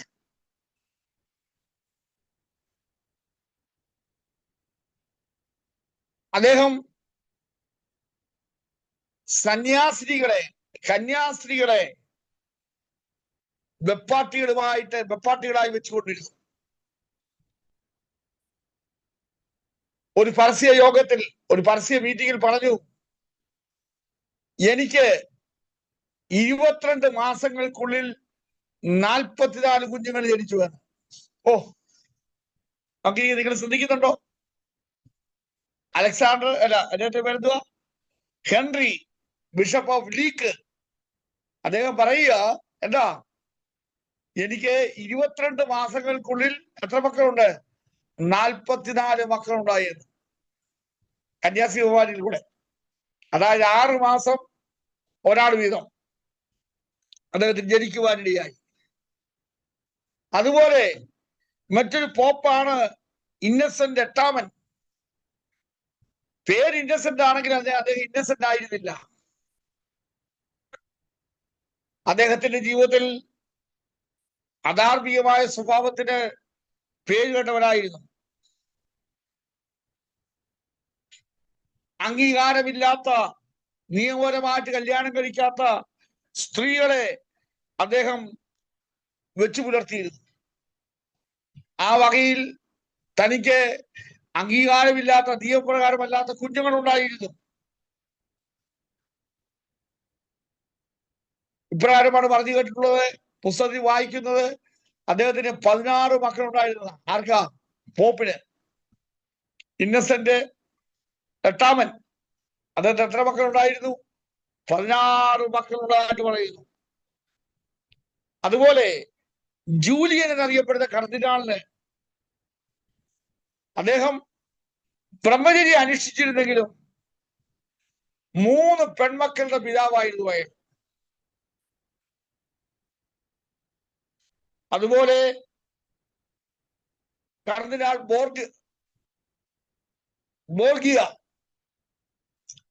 ബോർഗിയ അദ്ദേഹത്തിനും സ്വന്തമല്ലാത്ത, നിയമപരമായിട്ടല്ലാത്ത മക്കളെ ഉണ്ടായിരുന്നു. ചുരുക്കി പറഞ്ഞാൽ കത്തോലിക്ക സഭയിലെ പല ആത്മീയ നേതാക്കൾക്കും രഹസ്യ ഭാര്യമാരും വെപ്പാട്ടികളും ഉണ്ടായിരുന്നു. അവർക്കെല്ലാം ധാരാളം കുഞ്ഞുങ്ങളും ഉണ്ടായിരുന്നു. ആരോ പറഞ്ഞ് ഞാൻ കേട്ടു, കത്തോലിക്ക സഭയുടെ കോൺവെന്റിനോട് ചേർന്ന് അനാഥാലയം കൂടെ ഉണ്ടാക്കി വെച്ചിരിക്കുന്ന കാരണം ഈ കന്യാസ്ത്രീമാര് ഗർഭിണികളാകുകയും അവർ പ്രസവിക്കുകയും ചെയ്യുമ്പോൾ അവരെ അങ്ങോട്ട് വിട്ട് പ്രസവം കഴിഞ്ഞ് തിരിച്ചു വിളിക്കുന്ന പരിപാടിയാണ് ഉണ്ടായിരുന്നത്. ഞാൻ കേട്ടിട്ടുണ്ട്. എന്റെ ഒരു സ്നേഹിതന്റെ പിതാവ് ഒരു കോൺവെന്റിന്റെ ഡ്രൈവറായിരുന്നു. ഒരു രാത്രിയിൽ ആ കോൺവെന്റിലെ അച്ഛൻ വിളിച്ചിട്ട് ഇദ്ദേഹത്തോട് പറഞ്ഞു, രാത്രി ഇത്ര മണിക്ക് ഈ കോൺവെന്റിൽ നിന്ന് ഒരു കുഞ്ഞിനെ മറ്റൊരു അനാഥാലയത്തിൽ കൊണ്ടുവിടണം. അപ്പോൾ ഈ ഡ്രൈവർ പറഞ്ഞു, ഞാനൊരു കാരണവശാലും ചെയ്യില്ലെന്ന് പറഞ്ഞു കഴിഞ്ഞപ്പോൾ അല്ല, കൊണ്ടുവിടണമെന്ന് പറഞ്ഞു. അത് എതിർത്തതിന്റെ ഫലമായിട്ട് ആ മനുഷ്യനെ ആ കോൺവെന്റിലെ ഡ്രൈവർ ജോലിയിൽ നിന്ന് പിരിച്ചുവിടുവാനിടയായി. നോക്കണം, ഞാൻ പറഞ്ഞ അർത്ഥം എന്താണെന്ന് ചോദിച്ചു കഴിഞ്ഞാൽ, ആ കാലഘട്ടത്തിൽ അധാർമികത ഒരുപാട് നടമാടിയിരുന്ന സമയമായി. ഇന്നത്തെ കാര്യമല്ല ഞാൻ പറയുന്നത്, ഇന്നും അതൊക്കെ ഉണ്ട്. ഒരു സ്ത്രീയെ കണ്ടാൽ പുരുഷന് താല്പര്യം തോന്നും, ഒരു നേതാവിന് താല്പര്യം തോന്നും. അതൊക്കെ സ്വാഭാവികമാണ്. അങ്ങനെ ഒരു അവസ്ഥ കത്തോലിക്ക സഭയിലുണ്ടായിരുന്നു. ഇന്നും മർത്തോമാ സഭയില് ഇത് സംബന്ധിച്ചുള്ള പ്രശ്നങ്ങൾ നടന്നുകൊണ്ടിരിക്കുകയാണ്. പിന്നെ പെന്തക്കോസ്തുകാരുടെ കാര്യം പറയുകയും വേണ്ട, അതിഷ്ടം പോലെ. അപ്പോൾ അധാർമിക ജീവിതം നയിച്ചിരുന്നതായ ഒരു വലിയ കൂട്ടം പോപ്പുമാരും കർദിനാൾമാരും ആർച്ച് ബിഷപ്പുമാരും ബിഷപ്പുമാരും ഒക്കെ ഉണ്ടായിരുന്നു. ഈ അധാർമിക ജീവിതമാണ് കത്തോലിക്ക സഭയെ അധപ്പതനത്തേക്ക് നയിക്കുവാനിടയായത്. ഞാൻ പറഞ്ഞു, ഒന്നുകൂടെ പറയട്ടെ, അലക്സാണ്ടർ ദ പോപ്പ് അദ്ദേഹത്തെ വിളിച്ചിരുന്നത് അകൃത്യങ്ങളുടെ ഗുരു എന്നാണ്. അകൃത്യങ്ങളുടെ ഗുരു. അദ്ദേഹത്തിന്റെ കാലഘട്ടത്തിൽ കത്തോലിക്ക സഭ ഒരുപാട് അധാർമികതയിലേക്ക് വഴിനടത്തപ്പെടുവാനിടയായിട്ടുണ്ട്. ഒരുപാട് കംപ്ലൈന്റ്സ്, പരാതികൾ പോപ്പുമാരെ കുറിച്ച് കേൾക്കുവാൻ തുടങ്ങി. അവർക്ക് അറിവില്ല, ജ്ഞാനമില്ല, വചനപരിജ്ഞാനമില്ല, മാത്രമല്ല അധാർമികതയിലൂടെയുമാണ് അവരുടെ ജീവിതം അവർ കഴിച്ചിരുന്നത്. രണ്ടാമതായിട്ട് അതിനോട് ചേർന്ന് ഞാൻ പറഞ്ഞു, ആ കാലഘട്ടത്തിലെ പല പോപ്പുമാരും അവരുടെ അധാർമിക ജീവിതത്തിന്റെ കേൾവി കേട്ടവരായിരുന്നു. ഞാൻ പറഞ്ഞല്ലോ, ഹെൻറി എന്നറിയപ്പെടുന്ന ബിഷപ്പ് ലീക്കിലെ ബിഷപ്പാണ്. അതിലൊരു പബ്ലിക് മീറ്റിംഗിൽ പറഞ്ഞു, എനിക്ക് എത്ര പേർ മക്കളുണ്ട്? 44 മക്കൾ 22 മാസം കൊണ്ട് ജനിച്ചു എന്നത് പറയുവാനിയായിരുന്നു. അതുപോലെ തന്നെ പോപ്പ് ഇന്നസെന്റ് 8-ാമൻ അദ്ദേഹത്തിന്റെ ജീവിതത്തില് അധാർമിക ജീവിതത്തില് കേൾവി കേട്ടവനായിരുന്നു. അദ്ദേഹത്തിന് നിയമപരമല്ലാത്ത ഭാര്യയും നിയമപരമല്ലാത്ത മക്കളും ഉണ്ടായിരുന്നു. ഒരു കണക്ക് പറയുന്നത് ഏതാണ്ട് 16 മക്കൾ അയക്കുണ്ടായിരുന്നു എന്നാണ്. അതുപോലെ കർദിനാൾ ജൂലിയൻ അദ്ദേഹം ബ്രഹ്മചര്യ അനുഷ്ഠിച്ചിരുന്നുവെങ്കിലും അദ്ദേഹത്തിന് 3 മക്കൾ ഉണ്ടായിരുന്ന 3 പുത്രിമാരുള്ളതായിട്ട് ചരിത്രം പറയുന്നു.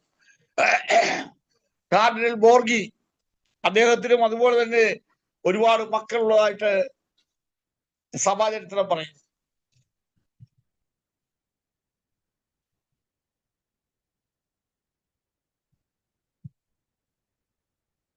ഓക്കെ, അടുത്തത്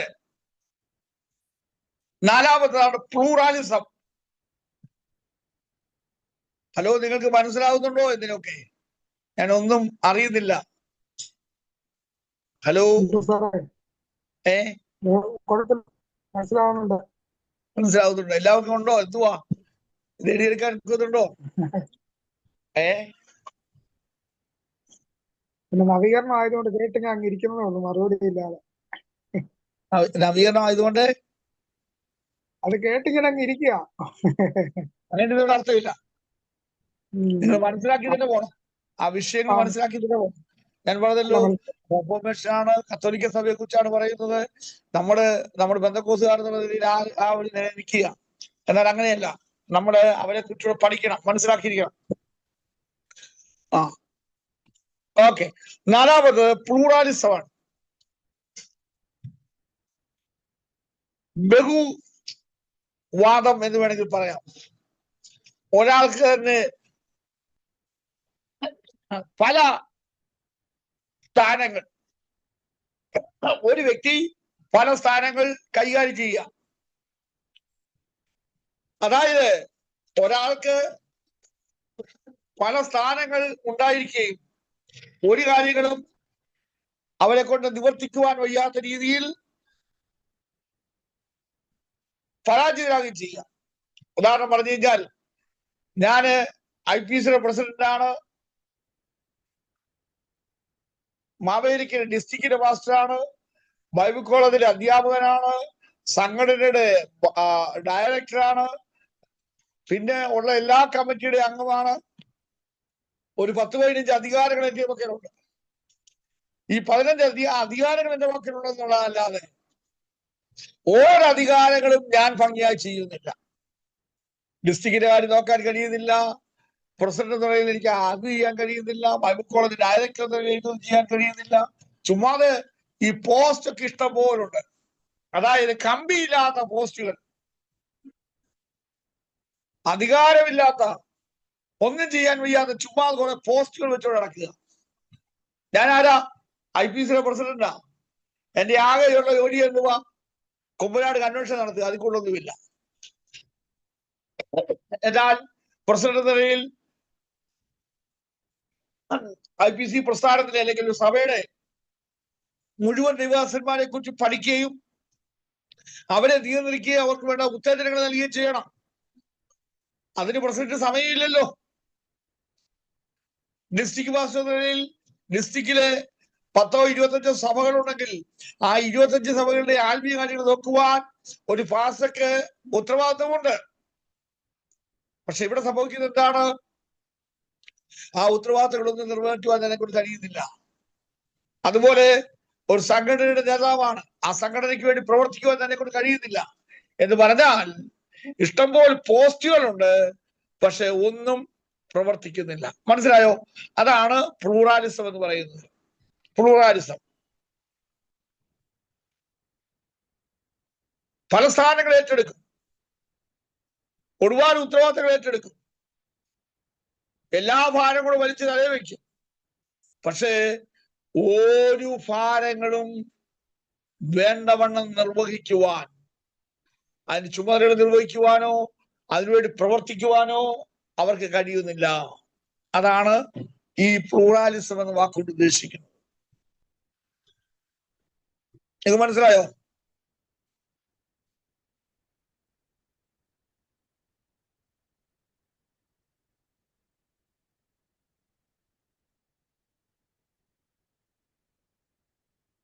കത്തോലിക്ക സഭയുടെ ഒരു പരാജയമായിരുന്നു ഒരു ബിഷപ്പ് അല്ലെങ്കിൽ ഒരു കർദിനാള് അല്ലെങ്കിൽ ഒരു ആർച്ച് ബിഷപ്പ് ഒരുപാട് സ്ഥാനങ്ങൾ ഏറ്റെടുക്കും. ഒരു സ്ഥാനത്തും താൻ വിശ്വസ്തനായിരുന്നില്ല. ഒരു സ്ഥാനങ്ങളും ആത്മാർത്ഥമായി പ്രവർത്തിക്കുവാൻ തന്നെ കൊണ്ട് കഴിഞ്ഞില്ല എന്നുള്ളതാണ് യാഥാർത്ഥ്യം.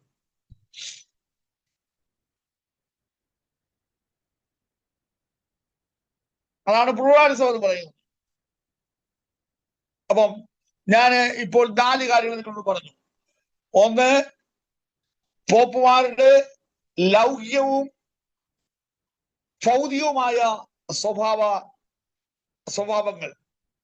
അവർ ആത്മീയ നേതാക്കന്മാരായിരുന്നില്ല. ആത്മീയത്തിന് വേണ്ടിയാണ് അവരെ നിയമിച്ചാക്കിയതെങ്കിലും ആത്മീയ കാര്യങ്ങൾക്ക് അവർ ഒരു താല്പര്യവുമില്ലായിരുന്നു.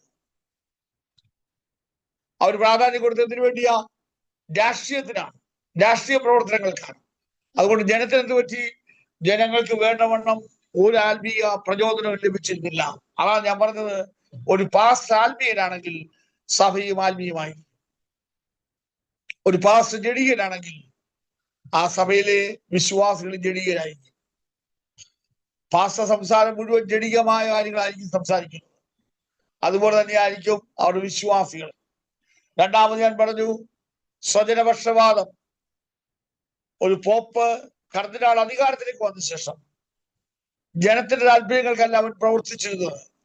മറിച്ച് തന്റെ അംഗങ്ങളിൽ ആരെങ്കിലും ജോലിയില്ലാതെ ഭാരപ്പെടുന്നെങ്കിൽ, എന്തെങ്കിലും ക്രമീകരണങ്ങളില്ലാതെ ഭാരപ്പെടുന്നെങ്കിൽ, അതിന് അവർക്ക് വിദ്യാഭ്യാസം ഇല്ല എങ്കിലും, അവർക്ക് സ്വന്തമായ ഒരു ക്രമീകരണങ്ങളില്ലായിരുന്നെങ്കിലും അവർ ഏറ്റവും അധികമായി പ്രാധാന്യം തന്റെ കുടുംബങ്ങൾക്ക് കൊടുത്തിരുന്നു. അതാണ് നെപ്പോട്ടിസം എന്ന് പറയുന്നത്.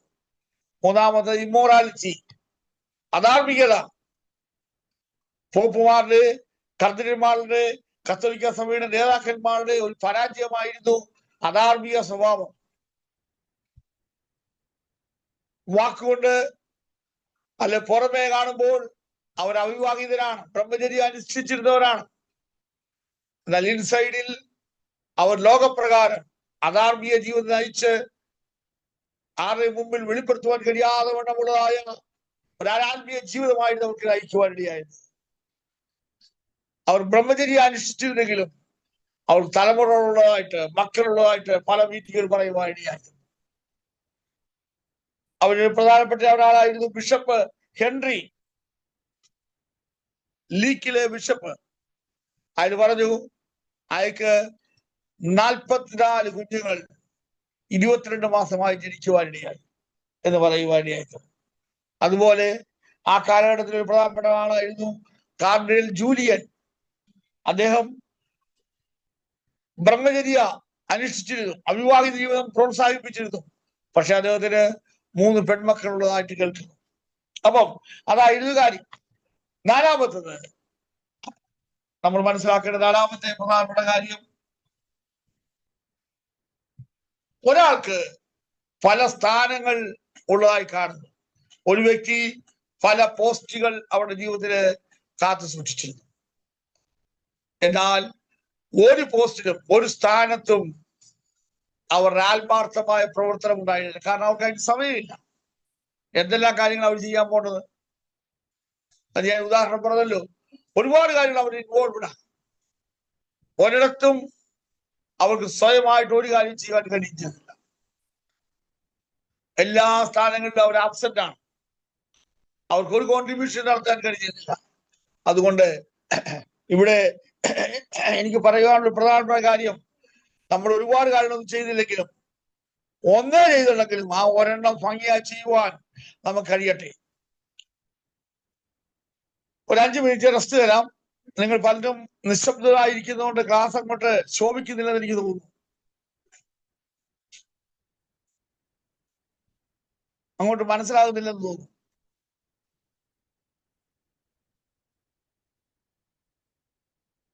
ഒരു 5 മിനിറ്റ്സ് റെസ്റ്റ് തരട്ടെ, സാറേ. എന്നിട്ട് നമുക്ക് അവസാനിപ്പിക്കാം. 5-മത്തേത് അറിവില്ലായ്മയും യാന്ത്രികവുമായ ജീവിതം. അറിവില്ലായ്മയും യാന്ത്രികമായ ജീവിതം.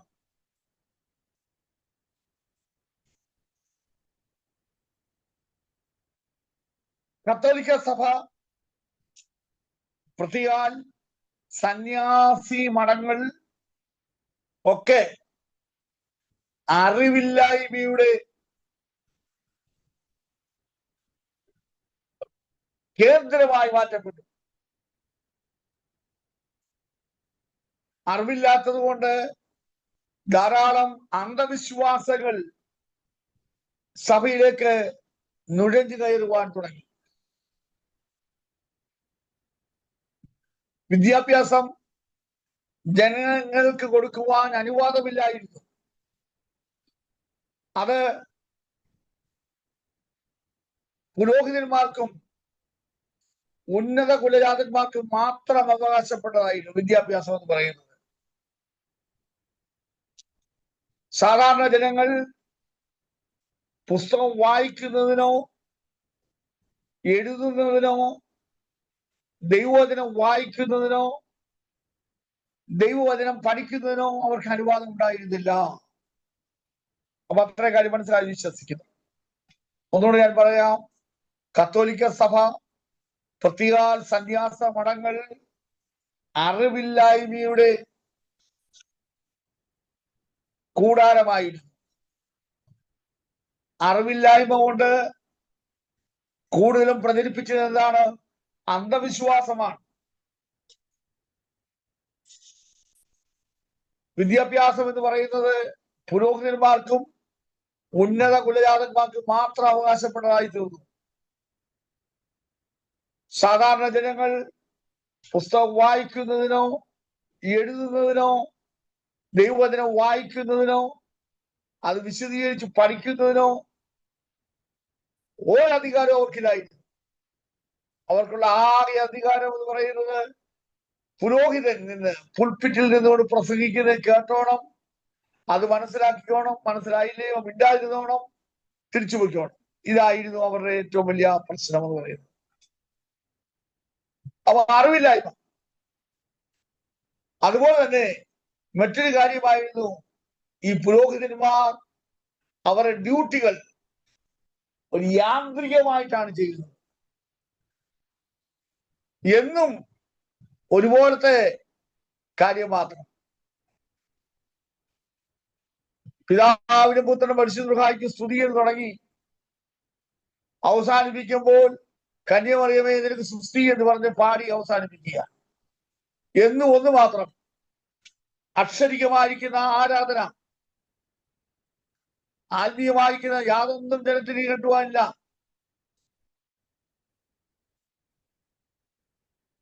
അറിവില്ലാതെ അവരെ ദൈവത്തെ ആരാധിക്കുക. നിങ്ങൾ കേട്ടിട്ടുണ്ടോ? നമ്മുടെ കർത്താവായ യേശു ക്രിസ്തു ശമരിക്കാരി സ്ത്രീയോട് പറയുമ്പോൾ 3 വിധത്തിലുള്ള ആരാധനയെ കുറിച്ച് പറഞ്ഞിരിക്കുന്നു. യോഹന്നാന്റെ സുവിശേഷം 4-ാമത്തെ വാക്യത്തിൽ. ഒന്ന്, ഇഗ്നോറന്റ് വർഷിപ്പേഴ്സ്, അറിയാത്തതിനെ നമസ്കരിക്കുന്നു. രണ്ടാമത്തത്,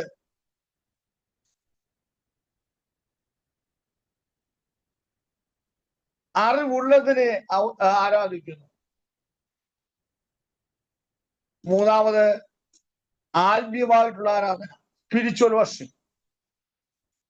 അപ്പം അങ്ങനെ 3 വിധത്തിലുള്ള ആരാധനകൾ ഇന്ന് ലോകത്തിലുണ്ട്. അറിവില്ലാത്തതിനെ ആരാധിക്കുന്ന എത്രയോ പേരുണ്ട്. ആയിരക്കണക്കിന് ആൾക്കാർ ടിബറ്റിലെ ബുദ്ധന്റെ ഒരു പല്ലിനെ ആരാധിക്കുന്നു ആയിരക്കണക്കിന് ആൾക്ക്. രാജസ്ഥാനിൽ ബിക്കാനീർ എന്ന് പറയുന്ന സ്ഥലമുണ്ട്. അവിടുത്തെ പ്രതിഷ്ഠ എന്ന് പറയുന്നത് എലിയാണ്. ആ വെള്ളയരിക്ക് അവരുടെ ജനങ്ങൾ ആഹാരം കൊടുക്കുന്നു. ഒരു തളികക്കകത്തിൽ ഗോതമ്പോ അങ്ങനെയുള്ള സാധനങ്ങളൊക്കെ ഇടുന്നു. അപ്പോൾ ഈ തളികക്കകത്തിൽ നിന്ന് എലി ഭക്ഷിച്ചാൽ അതിന്റെ അർത്ഥം എലിദേവൻ ഞങ്ങളെ അനുഗ്രഹിച്ചതാണ്. മാത്രമല്ല ആ എലിക്ക് കൊടുത്ത പാത്രത്തിനകത്തിൽ എലി കയറിയ ശേഷം ആഹാരം കഴിക്കുകയും അല്പം എന്തെങ്കിലുമൊക്കെ തിന്നുകയും അതിനുശേഷം അതിനകത്ത് മൂത്രം ഒഴിക്കുകയും കാഷ്ടമിടുകയൊക്കെ ചെയ്തു കഴിഞ്ഞാൽ അവർ ദൈവം അവരിൽ പ്രസാദിച്ചെന്നാണ് അവർ വിശ്വസിക്കുന്നത്. ബിക്കാനീറിലെ കാര്യമാണ് പറഞ്ഞത്. ബിക്കാനീർ സഹോദരൻ ഉണ്ടല്ലോ, ആരായിരുന്നു അത്? ഇവിടെ ഉള്ള കാര്യമാണ് സാറേ. ആണല്ലോ. ഭയങ്കര സൗഭാഗ്യമാണ്. മാറിയിട്ട് അവരോട്ട് അടുക്കാൻ പറ്റത്തില്ല. പച്ചപ്പാല പ്രസാദം കഴിക്കുന്നത്. ഞാൻ അതിനെ കുറിച്ച് ഒരു ലേഖനം എഴുതിയിട്ടുണ്ട്. ദൈവം പലവിധ സുലഭം എന്ന് പറഞ്ഞു വർഷങ്ങൾക്ക് മുമ്പ് ബിക്കാനെ കുറിച്ച്. അന്ന് ഞാൻ ഇന്ത്യ ടുഡേക്കകത്തില് ഒരു ലേഖനം വായിച്ചു. ആ ലേഖനമാണ് എന്നെ അത് എഴുതുവാനായിട്ട് പ്രേരിപ്പിച്ചത്. രാജസ്ഥാനിലെ ബിക്കാനെ കുറിച്ച് ഞാൻ കണ്ടിട്ടില്ലെങ്കിൽ അതിനെ കുറിച്ച് കേൾക്കുവാനിടയായി. അപ്പൊ ഞാൻ പറഞ്ഞത്, ഇങ്ങനെ എലിയെ ആരാധിക്കുന്ന എത്രയോ പേരുണ്ട്. സുബ്രഹ്മണ്യം ഗണപതിയും. സുബ്രഹ്മണ്യത്തിന്റെ വാഹനമാണ് എലി.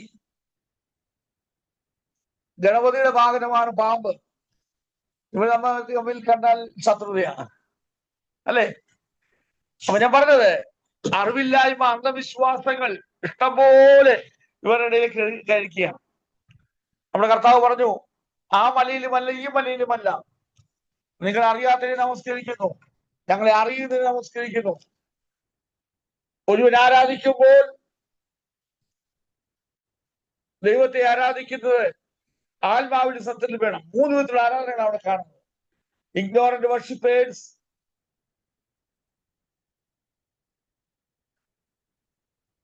Knowing worshippers and true worshippers. അപ്പം നമുക്ക് മടങ്ങി വരാം. അപ്പോൾ ഇഗ്നോറൻസ് കത്തോലിക്ക സഭയുടെ ഒരു പ്രധാനപ്പെട്ട പരാജയമായിരുന്നു. അറിവില്ലാത്ത കാര്യങ്ങൾ പറയുക, അന്ധവിശ്വാസങ്ങൾ. അത് മാത്രമല്ല, പുരോഹിതന്മാർ അവരുടെ ദിനേനയുള്ള ഡ്യൂട്ടി ചെയ്തിരുന്നത് എങ്ങനെയാണ്? ഒരു യാന്ത്രികമായിട്ടാണ്. തുടങ്ങി അവസാനിപ്പിക്കുക. ദൈവവചന ശുശ്രൂഷ സഭയ്ക്കകത്തില്ല. ഇന്ന് സഭയ്ക്കകത്തിൽ ഏറ്റവും കൂടുതലുള്ള ദൈവവചനം എല്ലാവരും അങ്ങ് പ്രസംഗിക്കുക. അപ്പം അന്നത്തെ കാലഘട്ടത്തിൽ ദൈവവചന ശുശ്രൂഷ സഭയ്ക്കകത്തില്ലായിരുന്നു. മറിച്ച് പാപമോചനിച്ചിട്ട് തീർത്ഥയാത്ര, പിന്നെന്തുവാ, പ്രാസകൾ, ഇങ്ങനെയൊക്കെയുള്ള കാര്യങ്ങളൊക്കെയാണ് സഭയ്ക്കകത്തുണ്ടായിരുന്നത്. മനസ്സിലായോ? അന്ന് എന്തൊക്കെയാണ് ഉണ്ടായിരുന്നത്? ദൈവവചന ശുശ്രൂഷ സഭയ്ക്കകത്തില്ല. മറിച്ച് എന്താ ഉണ്ടായിരുന്നത്? പാപമോചനിച്ചിട്ട് പണം കൊടുത്ത് പാപമോചനിച്ചിട്ട് വാങ്ങിച്ചോ, ഞങ്ങൾ രക്ഷപ്പെടാം. അതുപോലെ തന്നെ ദാനം കൊടുക്കുക, തീർത്ഥയാത്രകൾ, റാസകൾ ഒക്കെയുള്ള കാര്യങ്ങളാണ് അവർക്കുണ്ടായിരുന്നത്. ഇതൊക്കെ ദൈവവചന വിരുദ്ധമായ സംഗതികളായിരുന്നു.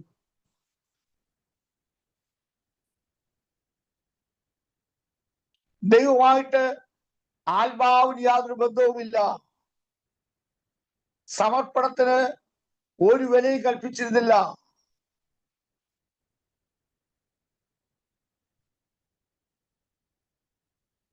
ചുരുക്കി പറഞ്ഞാൽ, പുരോഹിതന്മാർ അവർ ഡ്യൂട്ടികൾ എങ്ങനെ ചെയ്തത്? യാന്ത്രികമായിട്ടൊക്കെ ചെയ്യുക. അപ്പം ഒന്ന്, കത്തോലിക്ക സഭയിലെ പുരോഹിതന്മാർക്ക് എന്തില്ലായിരുന്നു? അറിവില്ലായിരുന്നു. 2, അവർ ഡ്യൂട്ടികൾ അവരെങ്ങനെ ചെയ്തിരുന്നത്? യാന്ത്രികമായി ചെയ്തിരുന്നു. അതാണ് 6-ാമത്തെ കാര്യം. 5-ാമത്തെ കാര്യം. 6-ാമത്തെ കാര്യം, അന്ധവിശ്വാസങ്ങൾ. സഭയിൽ നല്ലതും തീയതുമായ ധാരാളം ആചാരങ്ങൾ ഉണ്ടായിരുന്നു.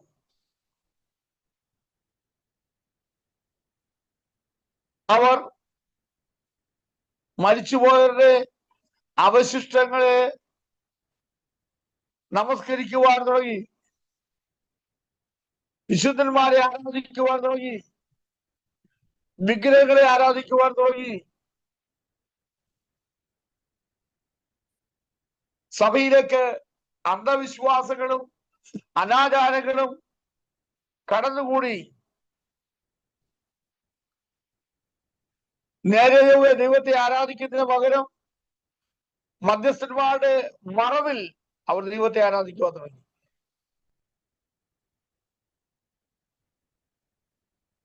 സൽപ്രവർത്തിക്ക് പ്രാധാന്യം കൊടുത്തു.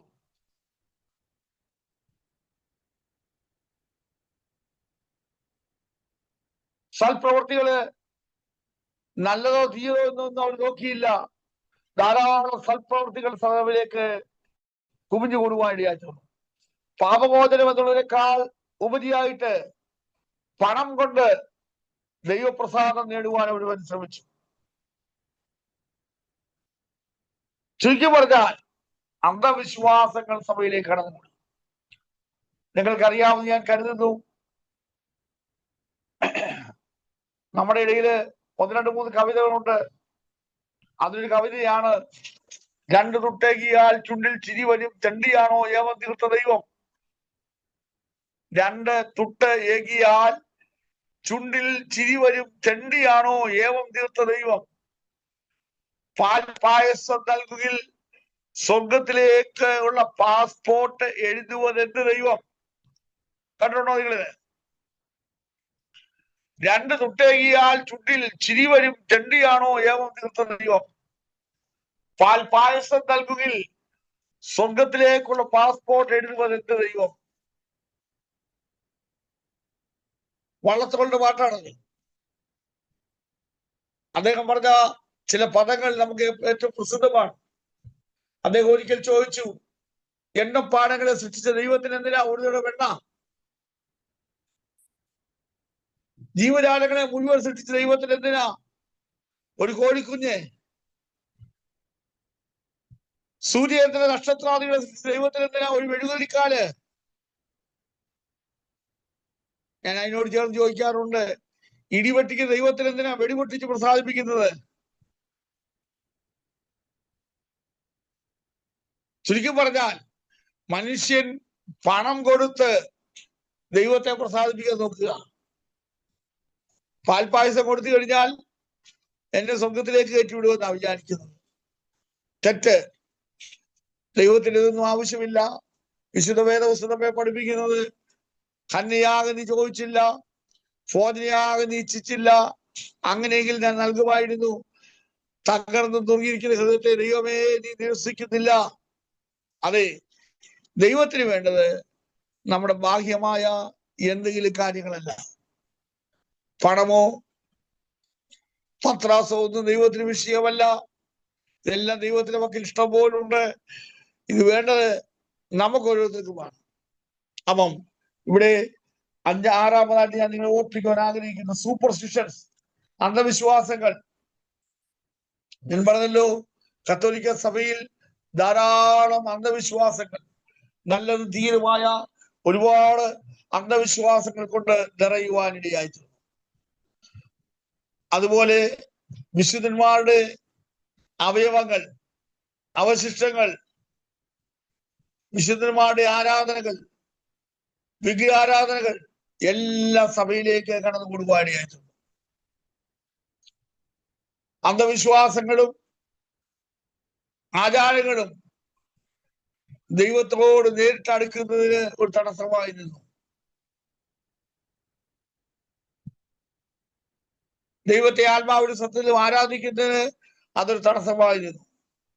മാത്രമല്ല, സൽപ്രവർത്തികൾ ചെയ്യുവാൻ ജനങ്ങളെ ആഹ്വാനം ചെയ്തു.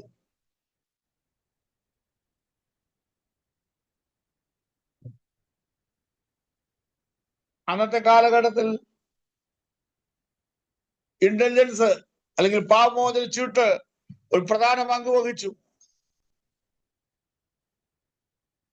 അപ്പോൾ ഇതായിരുന്നു അന്നത്തെ കാലഘട്ടത്തിലെ കത്തോലിക്ക സഭയുടെ അവസ്ഥ. അവസാനമായിട്ട് 7-ാമത്തോട് പറഞ്ഞ് അവസാനിപ്പിക്കുകയാണ്. ലക്ഷറിയസ് ലൈഫ് അഥവാ ആഡംബര ജീവിതം. ആഡംബര ജീവിതം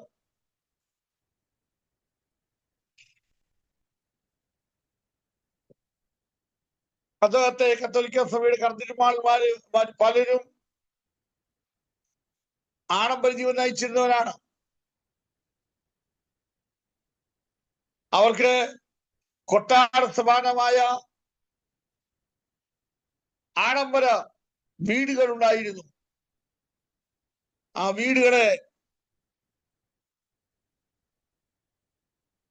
യജ്ഞങ്ങൾ കൊണ്ട് അലങ്കരിച്ചിരുന്നു.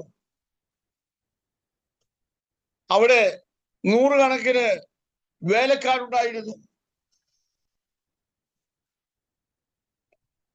അവരുടെ ഈ കർദിനാൾമാര് അവർ ധരിച്ചിരുന്ന വസ്ത്രങ്ങൾ വളരെ വിലപ്പെട്ടതായിരുന്നു, വില കൂടിയതായിരുന്നു. അവർക്ക് ധാരാളം ശമ്പളം ലഭിച്ചിരുന്നു. ചുരുക്കി പറഞ്ഞാൽ കത്തോലിക്ക സഭയുടെ കർദിനാൾമാരും പോപ്പുമാരുമെല്ലാം ആഡംബരത്തിൽ അടിഞ്ഞാടിയവരായിരുന്നു. അവരുടെ ആഹാരം വലിയ വിലയുള്ളതാണ്. അവരുടെ വസ്ത്രം വില കൂടിയതാണ്. അവരുടെ ആഹാരം വില കൂടിയതാണ്. അവർ താമസിച്ചിരുന്ന കൊട്ടാരം വളരെ വിലപ്പെട്ടതായിരുന്നു. ചുരുക്കി പറഞ്ഞു കഴിഞ്ഞാൽ ആത്മീയത്തെക്കാൾ വലിയ ഭൗതിക നേട്ടങ്ങളിലാണ് അന്നത്തെ പോപ്പുമാരും കർദിനാൾമാരും ജീവിക്കുവാനിടയായത്. ചുരുക്കി പറഞ്ഞാൽ ഈ 7 കൂട്ടം കാര്യങ്ങളാണ് കത്തോലിക്ക സഭയെ അധപ്പതനത്തിലേക്ക് നയിക്കുവാനിടയായത്.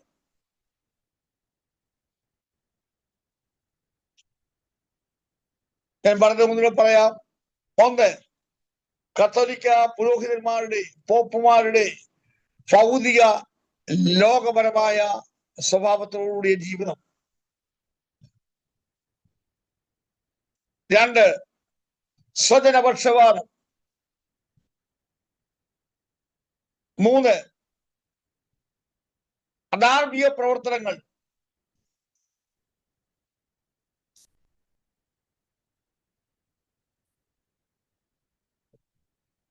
4, ബഹുജന പ്രവർത്തികൾ. ഒരാൾക്ക് പല പ്രവൃത്തികൾ, പല സ്ഥാനങ്ങൾ. 5, അറിവില്ലായ്മയും യാന്ത്രികവുമായ ജീവിതം. 6, അന്ധവിശ്വാസങ്ങൾ. 7, ആഡംബര ജീവിതം.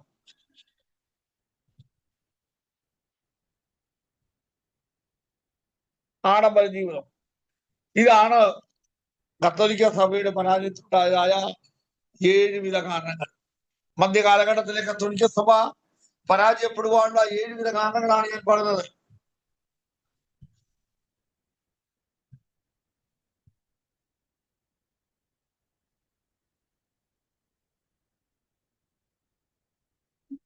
ഇതിനെക്കുറിച്ച് നിങ്ങൾക്ക് കൂടുതലായിട്ട് വായിക്കണമെന്ന് താല്പര്യമുണ്ടെങ്കിൽ ഈ പുസ്തകം എടുത്തിട്ട് വായിക്കുക. ഫിലിപ്പ് സ്കാഫ് എവിടെയെങ്കിലും എഴുതി വെച്ചേ.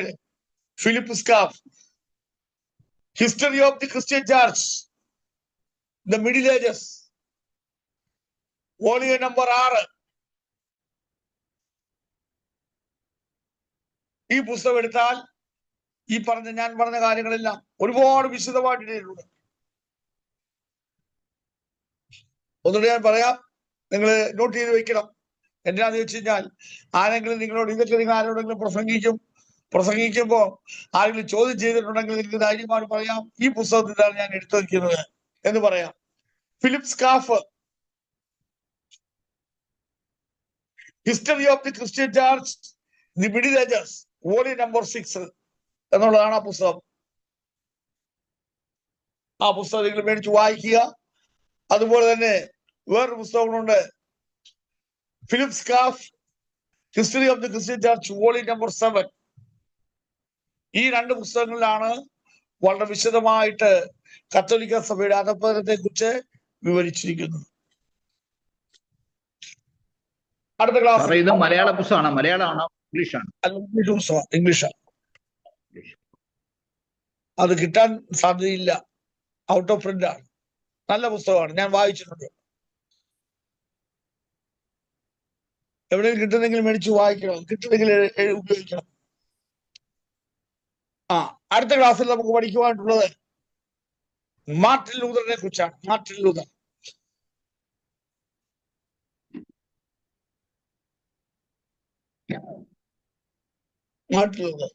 അതിനെക്കുറിച്ച് കുറച്ച് ഏറെ കാര്യങ്ങളുണ്ട്.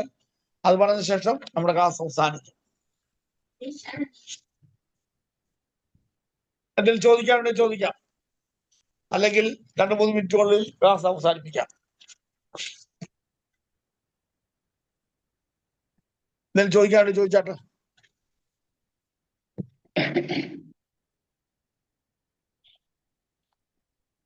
കുറച്ചെങ്കിലും കാര്യങ്ങൾ നിങ്ങൾക്ക് മനസ്സിലായോ? ആയി സാറേ. സാറേ ഓക്കെ, താങ്ക് യു. ഞാന് ഒരുപാട് വിശദമായിട്ട് പറഞ്ഞില്ല, എന്റെ കയ്യിൽ ഒരുപാട് കാര്യം ഇരിപ്പുണ്ട്. എല്ലാം കൂടെ പറഞ്ഞു തന്നെ ബോറിംഗ് ആയിട്ട് നോക്കും. അതുകൊണ്ട് ഞാൻ അങ്ങ് ചുരുക്കിയത്.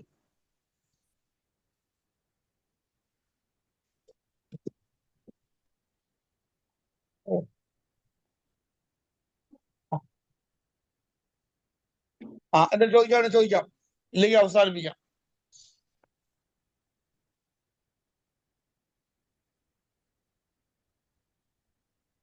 ഇതിലുണ്ടോ?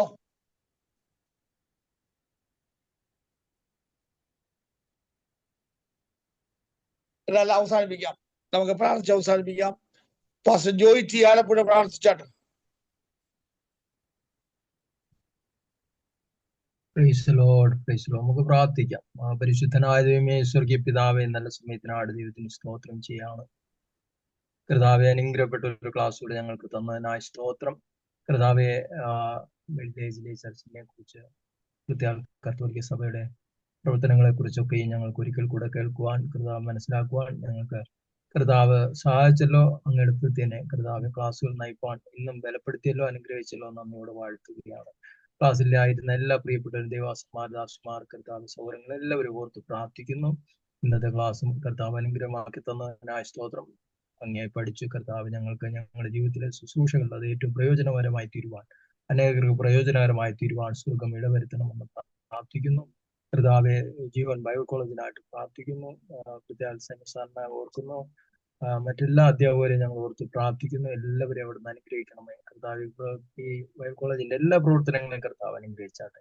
ഞങ്ങൾ പോത്ത ആൾക്കാരുമായി പിരിയാത്ത സാന്നിധ്യത്താലെ കർത്താവ് പോത്ത പ്രാർത്ഥന ബന്ധത്തിൽ ഞങ്ങൾക്കായിരിക്കാൻ സ്വർഗം സഹായിക്കും. കർത്താവ് പ്രാർത്ഥന കേട്ടുകൊണ്ട് സ്തോത്രം. യേശു ക്രിസ്തുവിന്റെ ധന്യമായ നാമത്തിൽ തന്നെ. ആമേൻ, ആമേൻ.